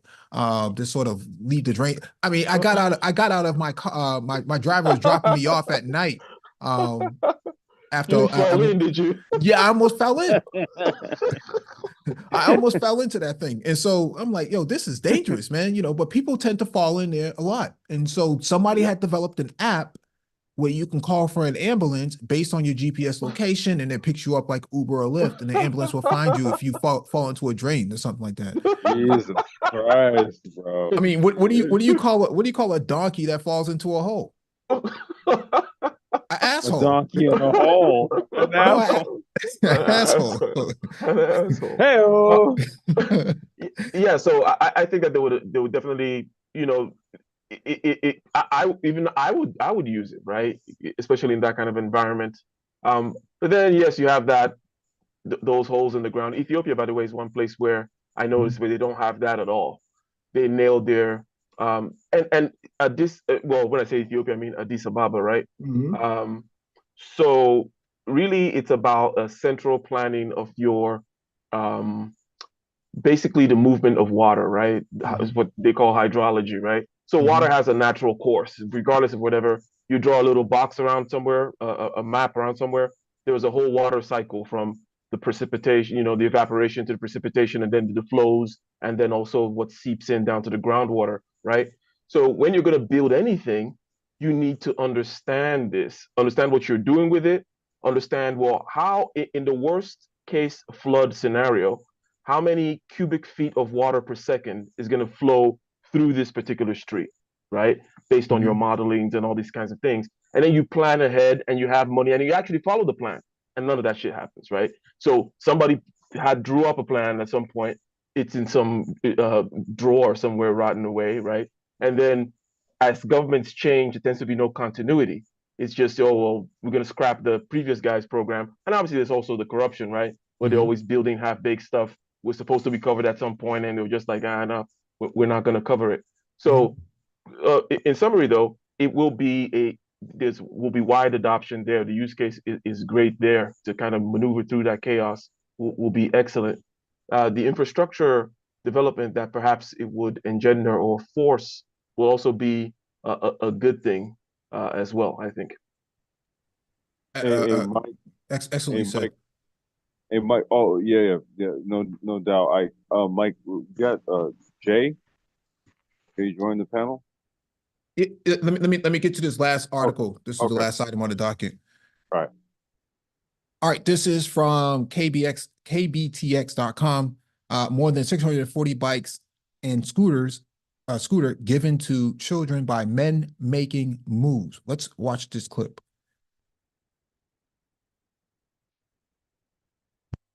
At House Health Point, our patient-empowered team approach means we work with you to achieve your individual wellness goals. Our comprehensive services include family medicine, pediatrics, women's health, dental health, and more, plus an exclusive pharmacy for Health Point patients. We provide services regardless of a patient. More than 640 combined bikes and scooters were given away by men making moves in Navasota yesterday. Just take a look at all these bikes that now belong to a child. There was quite a crowd in the Navasota High School parking lot. President and founder of the not-for-profit Men Making Moves, Ernest Jefferson, sent these pictures and said it was a wonderful turnout. There was face painting, pickles, soda, water, chili dogs, cotton candy, and snow cones. More than 200 door prizes, including two 43-inch and two 32-inch TVs, were also given away.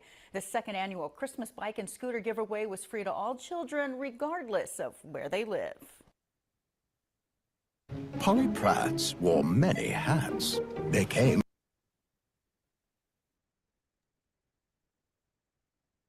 I'm sorry for all the commercials, but I had to play that because Men Making Moves is a black men run organization and founded by black men.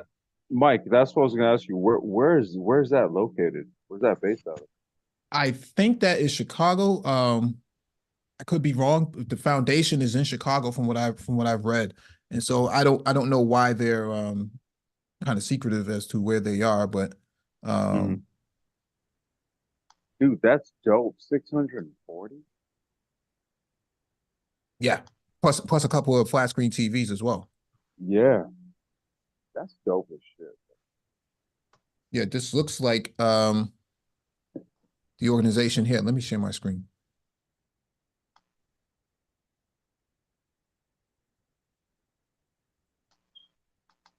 What's going on here?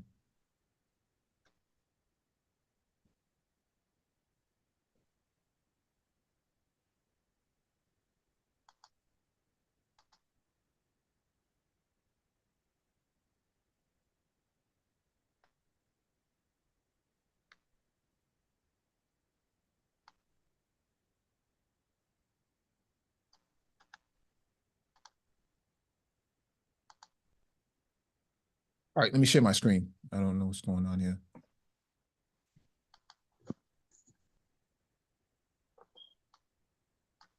Yeah, Men Making Moves.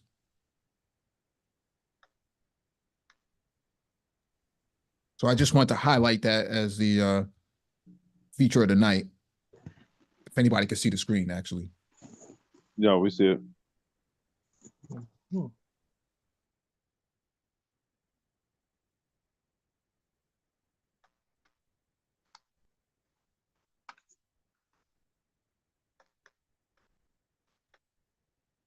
Yeah, Mike, we can see it.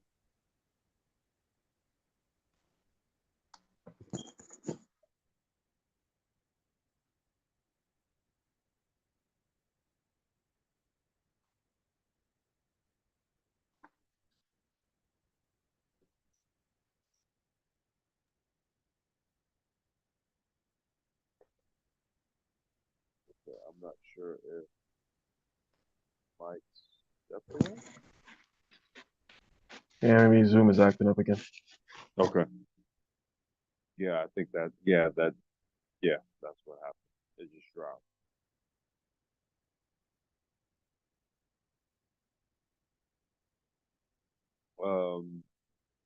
Well, as we wait for Mike to get back, I see Jay. Jay, are you there? Yep. How's it going? Good, good, man. Did you have something that you wanted to put in on this conversation? Well, Mike is. Yeah, I wanted to share an anecdote about the effect that electric vehicles, bikes and cars can have on the environment. Sure, yeah. I went to China when I was a teenager, more than 10 years ago, to Shanghai, and the air was disgusting. It was terrible. Like if you have lung issues, asthma, you could die. So I started going again. I went a couple of times this year for work, and it was like night and day. It was incredible. Air was much cleaner. You could see the sky, and I noticed you could be in full traffic I mean, Shanghai is one of the most populated cities in the world, and you don't hear any motors. I've never seen anything like that before. Almost all the cars were electric, and the bikes. Yeah, it's funny because I have a business partner, Shenzhen.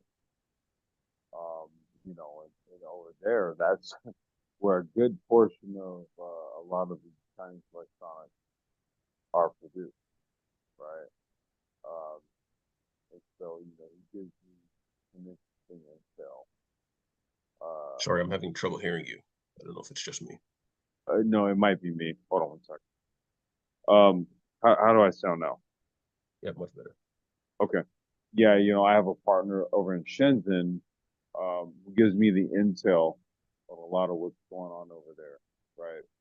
And he's shown me, like, literally we'll be on WhatsApp and he'll cam up and show me the electric vehicle charging stations where you have police cars, taxis, and private citizen cars charging up, and it's a very interesting infrastructure that they have built out over there with regards to not only electric cars but the traditional gas vehicles as well as the e-bike situation.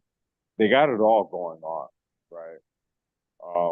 And that's what we got taking place right now. It's really just a matter of how this all is going to ultimately look in terms of how we matriculate into this new industry. Mike, you back? I think. Yeah, Mike can you hear me? back. There you go. Okay. All right, there you go. I can hear you. Okay.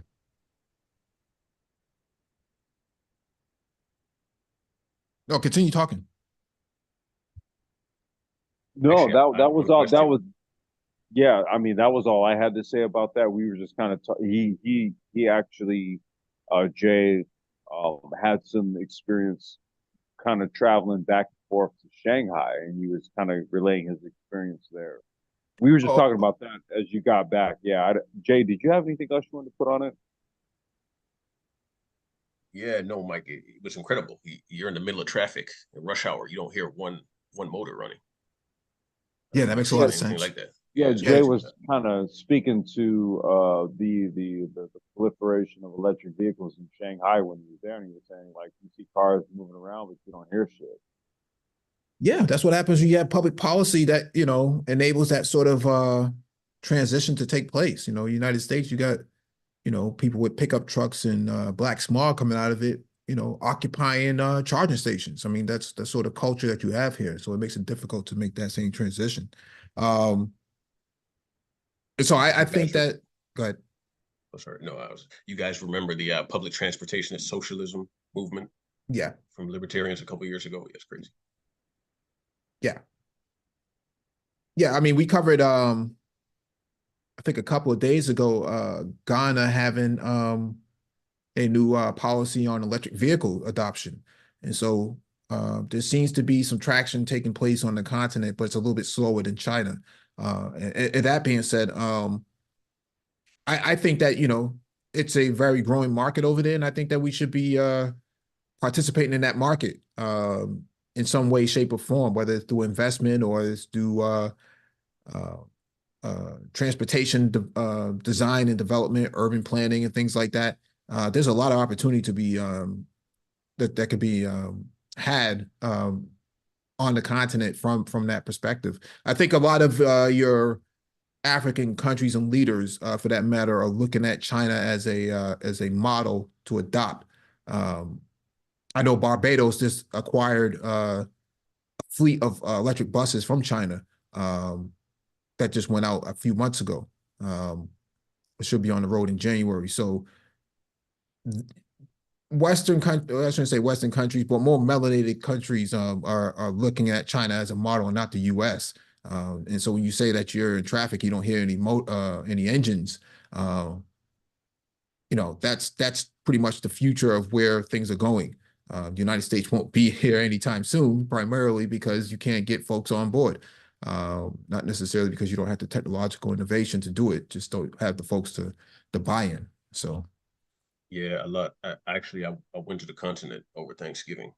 oh yeah, where'd you go? South Africa, Zimbabwe, Mozambique, and Botswana.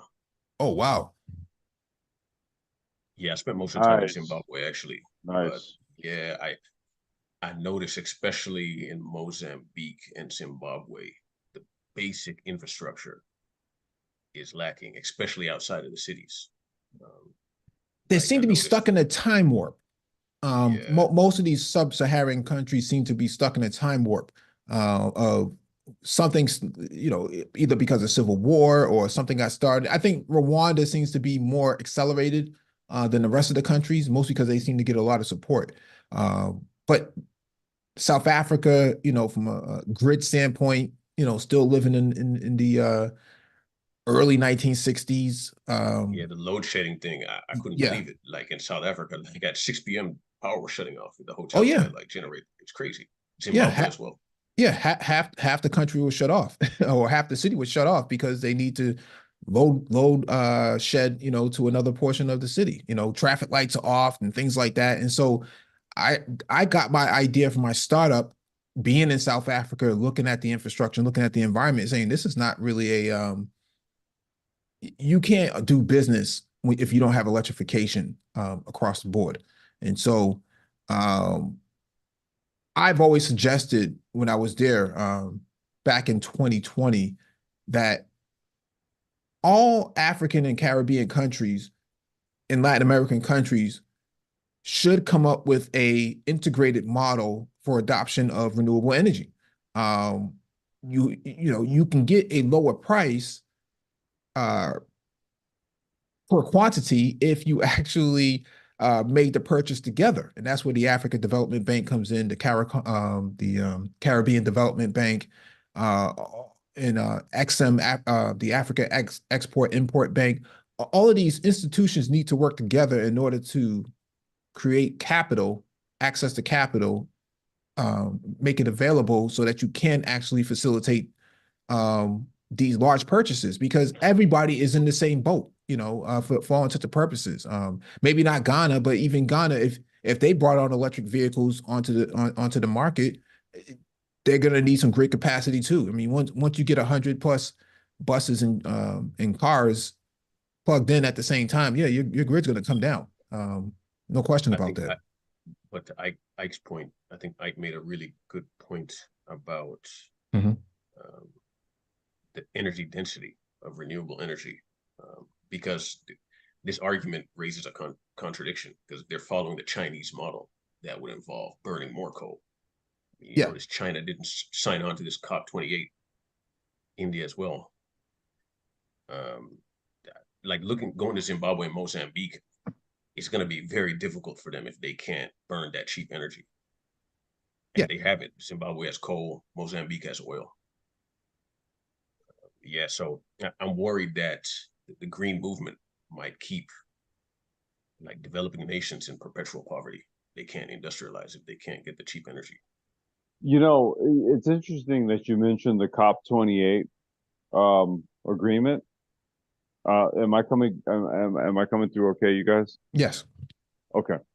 Because the president of COP28 is also the acting president of OPEC. I don't know if you guys knew this. Yeah. Yep. Yeah. Right. You see, so there's an interesting let's just say mix of interests, so to speak.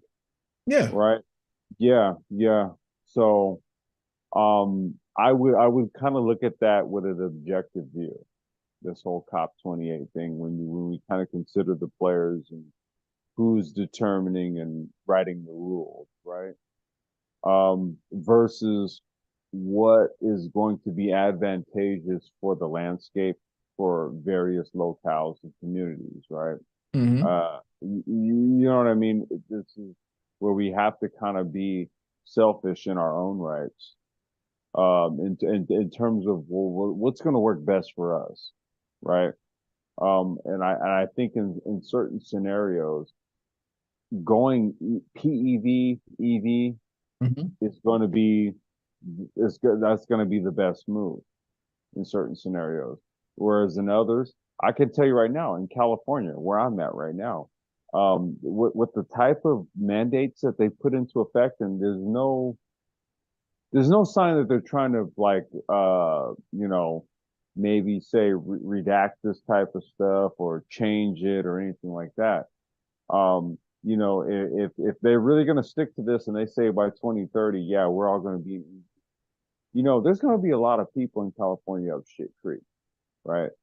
Versus whereas if we're talking about Africa and, going based on like the prior articles that we just covered here in this live stream here, see, there's certain scenarios where small PEVs and stuff like that, electric motorcycles and all that stuff, let me tell you, that puts them up.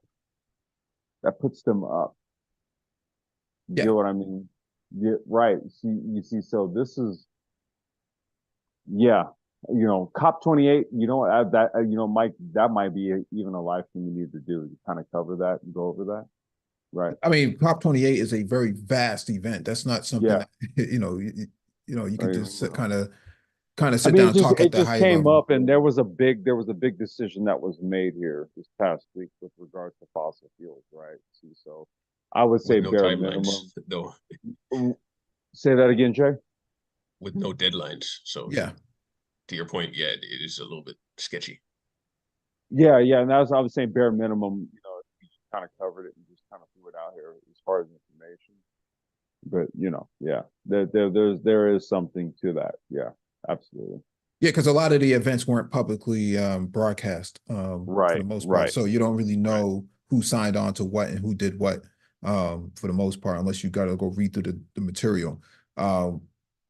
But Africa is going to have its own climate tech summit, I think, coming up either in January or March or February. I forget. I have some dates down for the Africa Tech Summit, Climate Tech Summit that's coming up. And so, they're having a different conversation than what COP28 is having.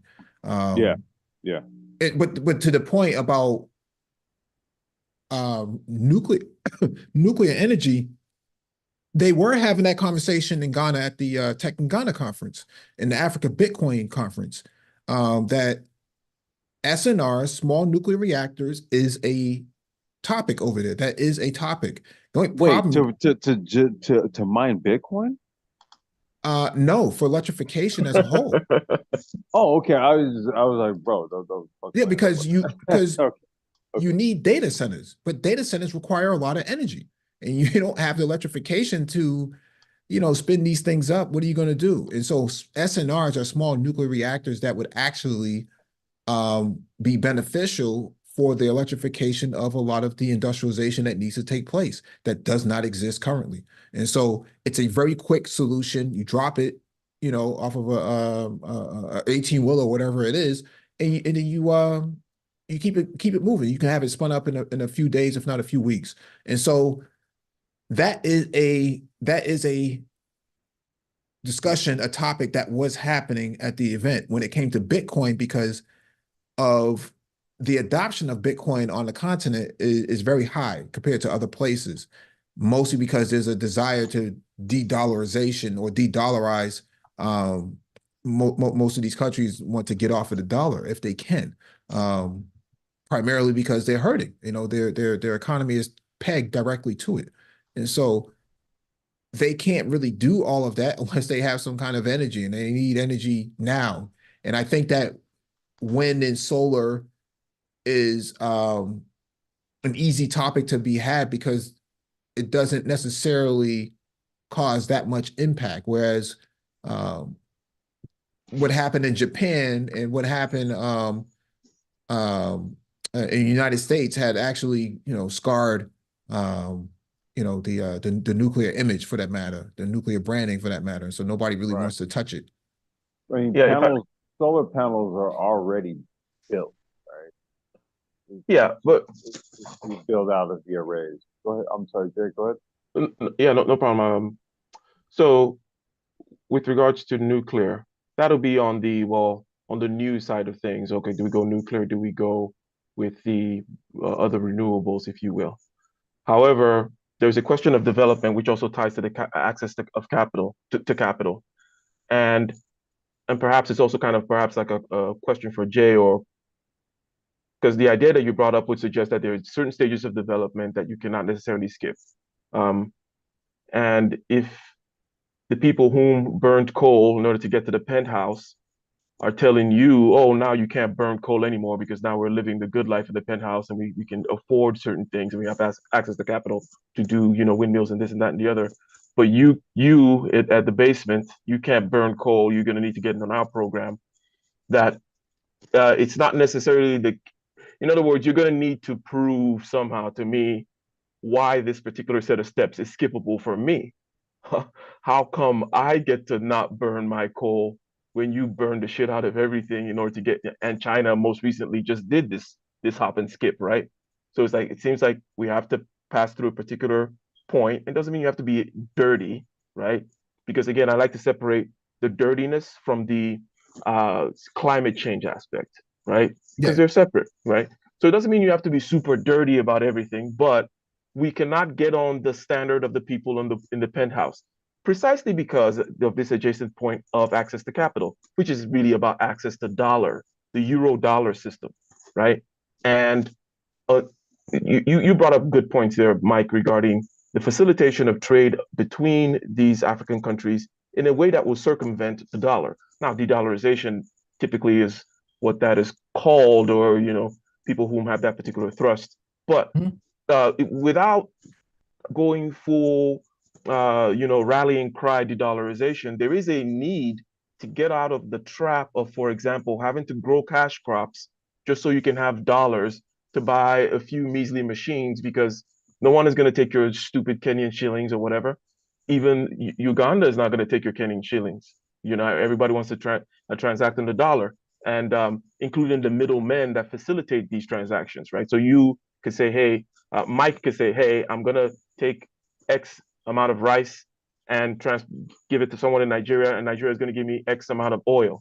But there are middlemen in between that say, hey, I want dollars. We're not just going to do this kind of barter thing.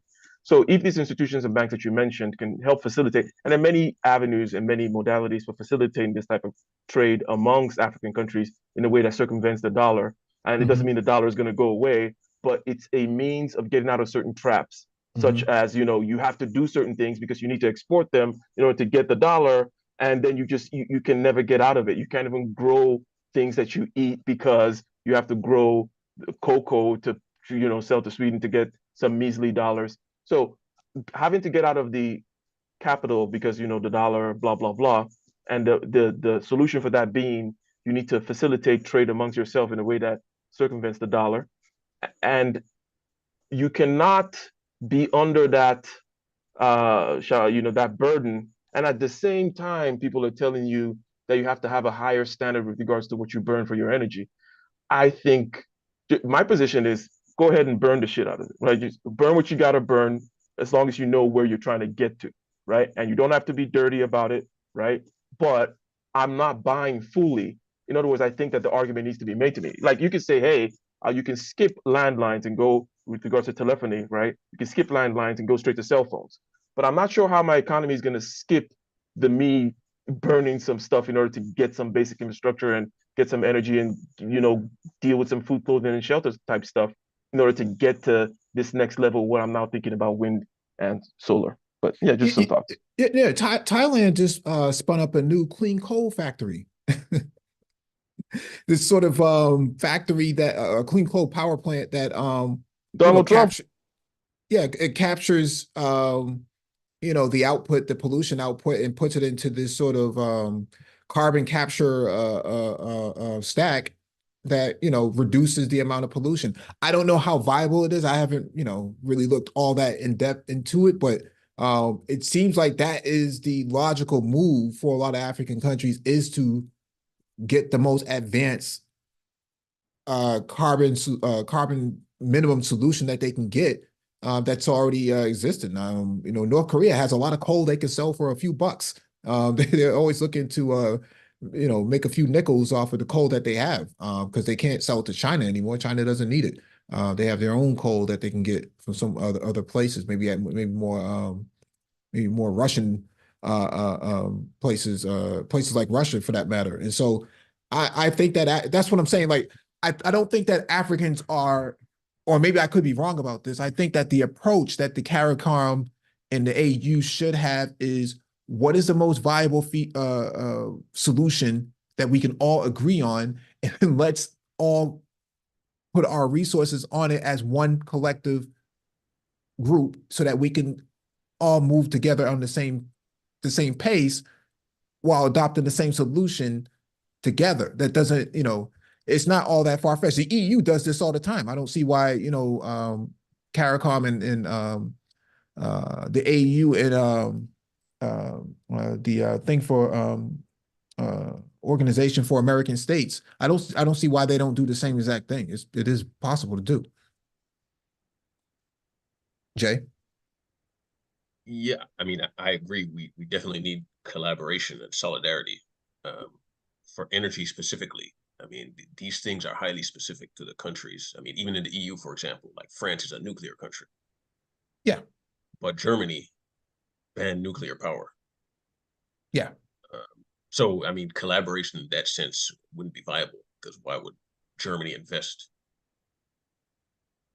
in a system that only benefits France? Now, I think one viable solution is that if we could have enough trust amongst each other, like especially in Africa with land borders, if one country has the means to produce green energy cheaply, they could sell it to their neighbors. Right. At a discounted price if those neighbors put in capital investment. So I'm thinking like in Ethiopia, right, with the Grand Renaissance Dam, they have potential to provide a lot of cheap energy to their neighbors. I think, Jay, just to kind of add on to what you're saying, I think that investment has to have a level of contingency, right? And that contingency looks like redundancy. So what we're talking about here is investment by these other partner nations in redundancy of this infrastructure to ensure that we have reliable, consistent delivery of energy. Your mic is going in and out, Complex. Is it going? Shit. Okay. Can you guys hear me okay now? Redundancy? Oh yeah, sorry. Okay, I'm sorry. Say that again, Jay. I'm sorry. Oh no, I was asking what you meant by redundancy. Redundancy meaning that if, let's just say, for example, you have a main energy collection center, and that's a mix of, say, like solar and wind. Let's just say that, right? Like we're talking about a region that's rich in that, and because of this, they can collect a fair amount of energy that can then be put onto the grid to be sold, right? Then you may have other nations that want to access that surplus energy. What we may want to do here is say, okay, well, look, they have that already, Complex. Say that again, Mike. They have that already. No, and right. I'm just kind of pointing this out here is that, like, the type of agreements or arrangements that nations want to make in terms of energy is that's what ECOWAS does. Yeah, and this is all I'm pointing out, Mike. I'm just pointing out, right? Like usually what you want is you want nation states to be able to also put in on that agreement and then be able to provide, say, like a level of redundancy energy. So they'll say, like, hey, well, look, we have, natural gas. We have the ability to run natural gas generators to put additional energy onto the grid, right? You guys have that, but we can do this. You're talking about interoperability, and so that's something that was brought up. That's something that was brought up when I was there. But the thing here is decentralization of any energy grids is really the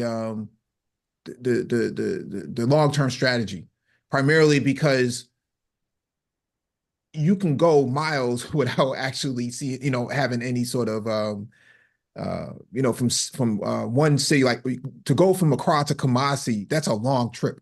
And so in between all of that, there is no grid there. And so you tend to see people. None.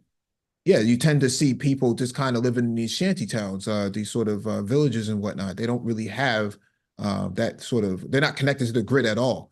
And so I think when I was in South Africa in 2020, what we were discussing was these small energy grid runs that can actually, and that's what now they're talking about SNRs, but back then they were just talking about, these sort of small energy grid runs per zip code, or for that matter, right? In their version of a zip code, you would have these sort of small reactors that could actually keep things going. So the load shedding that they're talking about wouldn't be necessary, because every zip code would be completely dependent upon their own energy solution. Right.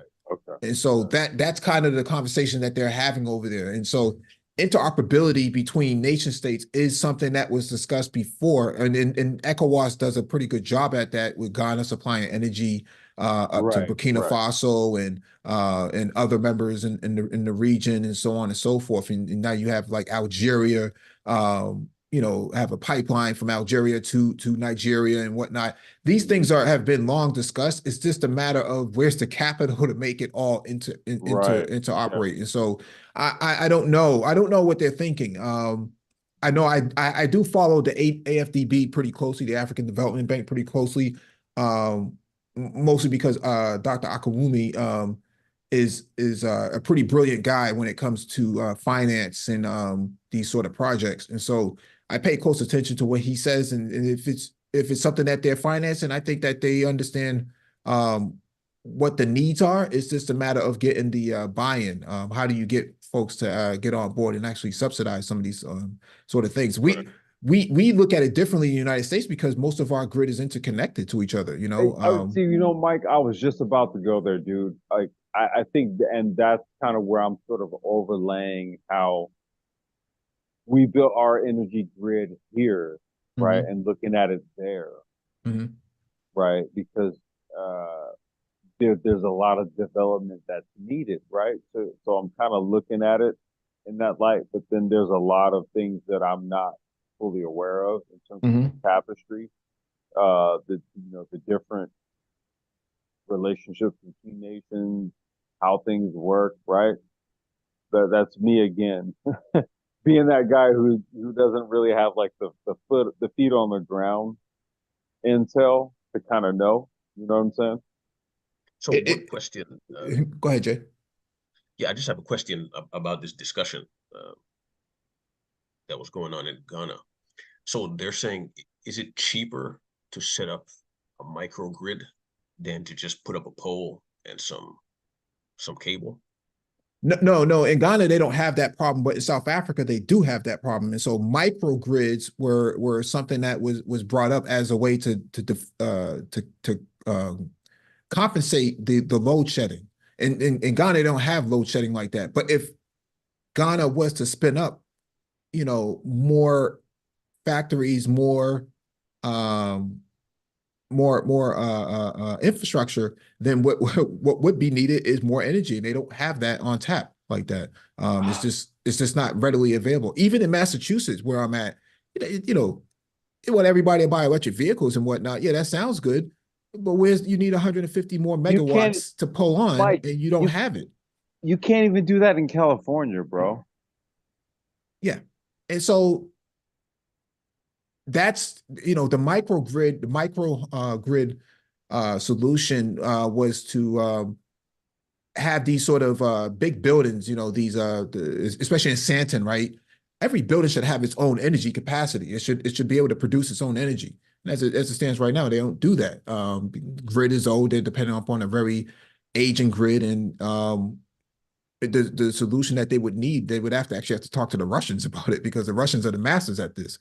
And so I know Turkey sent a flotilla, a barge that has this big power plant on it that could actually help facilitate that. But I don't know all the intricate details behind that. But those are the sort of conversations that they were having as to what we're going to do in order to help spin up more energy in a matter of weeks and months, not in years and in generations. It takes a long time to get all this stuff up and going. This this energy transition that was supposed to happen 20 years ago, back in 2004, I think it was under Mbeki. I think it was under Mbeki that was supposed to take place. That still hasn't taken place, right? Under ESCOM. And so that never happened. And so they're 20 years behind in terms of infrastructure development. That's a long time to be, behind the eight ball. That's not something that's going to happen overnight. And so And I don't know. Population is growing. So. Yeah. Population keeps growing, and you don't have the grid capacity to keep up. They have a lot of problems. I mean, when I was in the conversation with them, we was in a restaurant and the lights went out, and they had to wait for the generator to kick in. Very, very Yeah, I was interesting. shocked. Yeah. See, Yeah, I didn't that's expect that from that's South what I'm Africa. talking about, dude. Redundancy, right? Like, so you have things in place to prevent that. Well, Like, yeah, it's nice to have a UPS outside, but you need that. You need energy to be 99%, 99.999% uptime. You can't have it, wait for a UPS to kick in, with a diesel generator outside. That's not sustainable. You can't do business like that. Yeah, it's Go funny you ahead, mentioned, Jay. I did see a microgrid actually in Zimbabwe, in a city called Wange. Okay. They had a solar farm that powered just that city. I completely forgot about that. That was interesting. You know how many kilowatts it really? was? No, I mean, I can Google it, but yeah, Yeah, I yeah, don't remember. yeah. I remember Interesting. it's near one of Okay. the, it's the biggest national park in Zimbabwe, but they had a big solar farm like right outside. And the driver was like, yeah, that powers the city. It's like, oh, interesting. Yeah, that makes a lot of sense. Barbados has launched one as well. I think that it has I want to say 3 megawatts with Tesla battery storage down there. Oh, the power walls? Well, I don't know if they're not power walls. They're called something else, but they're basically, it has megawatts of storage capacity. There's a video on YouTube. Let me see if I can find it really quickly. Oh, you're talking about like the container, like it's literally like a container type of thing. Yeah, it's in containers. It's a professional commercial grade Yeah, solution. yeah. I know. Yeah, no, it's not the power walls that goes in the house. I know what you're talking about. So, Oh, it's 15 megawatts. I just Googled it. yeah.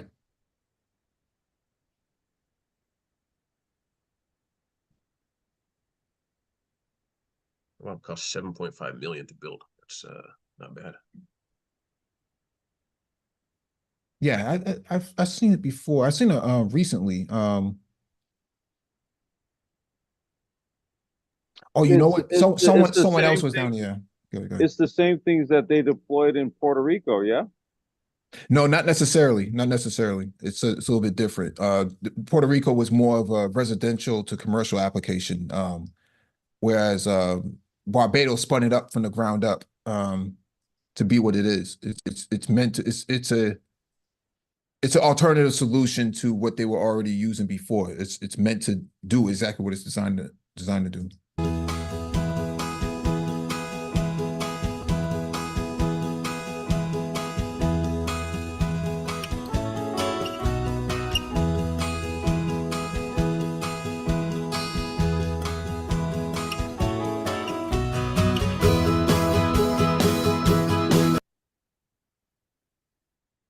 Yeah, so this is what it looks like.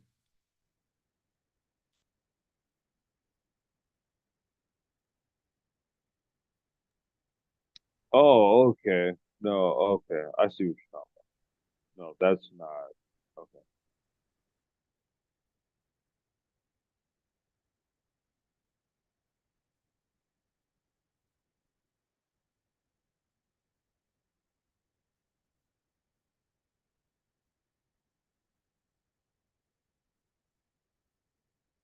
Yeah, I saw the video before.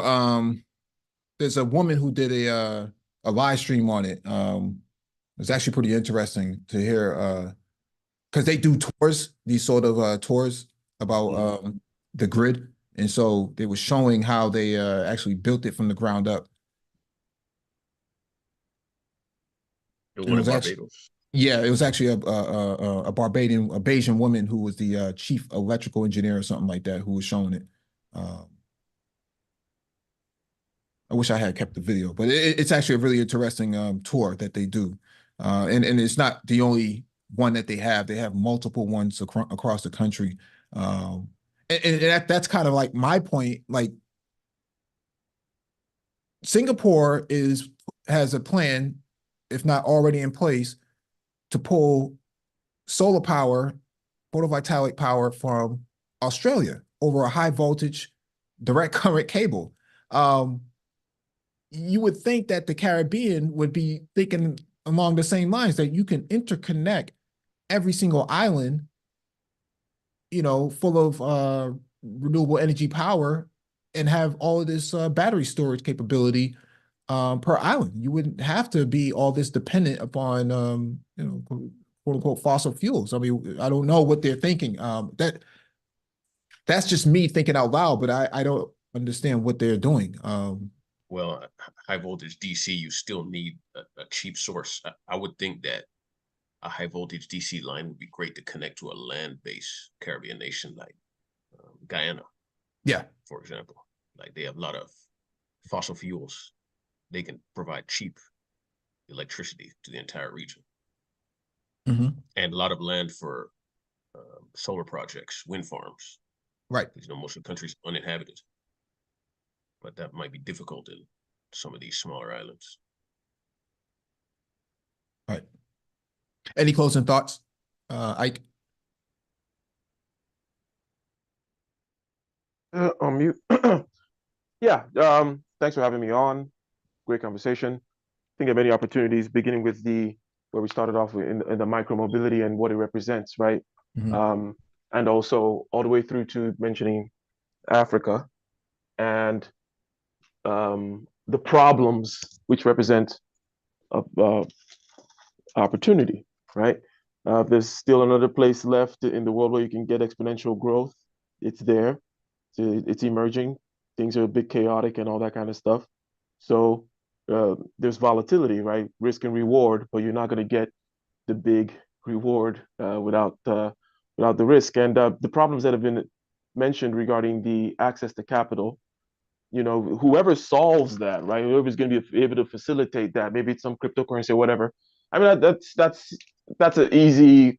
I mean, whatever the group, they can share a few billions amongst themselves, right? In terms of, not to mention all these other problems which you mentioned, whether it's in the energy sector or transportation, the infrastructure, things that we mentioned regarding hydrology, so on and so forth. Mm-hmm. Just endless amounts of opportunity. So, again, thank you for the conversation.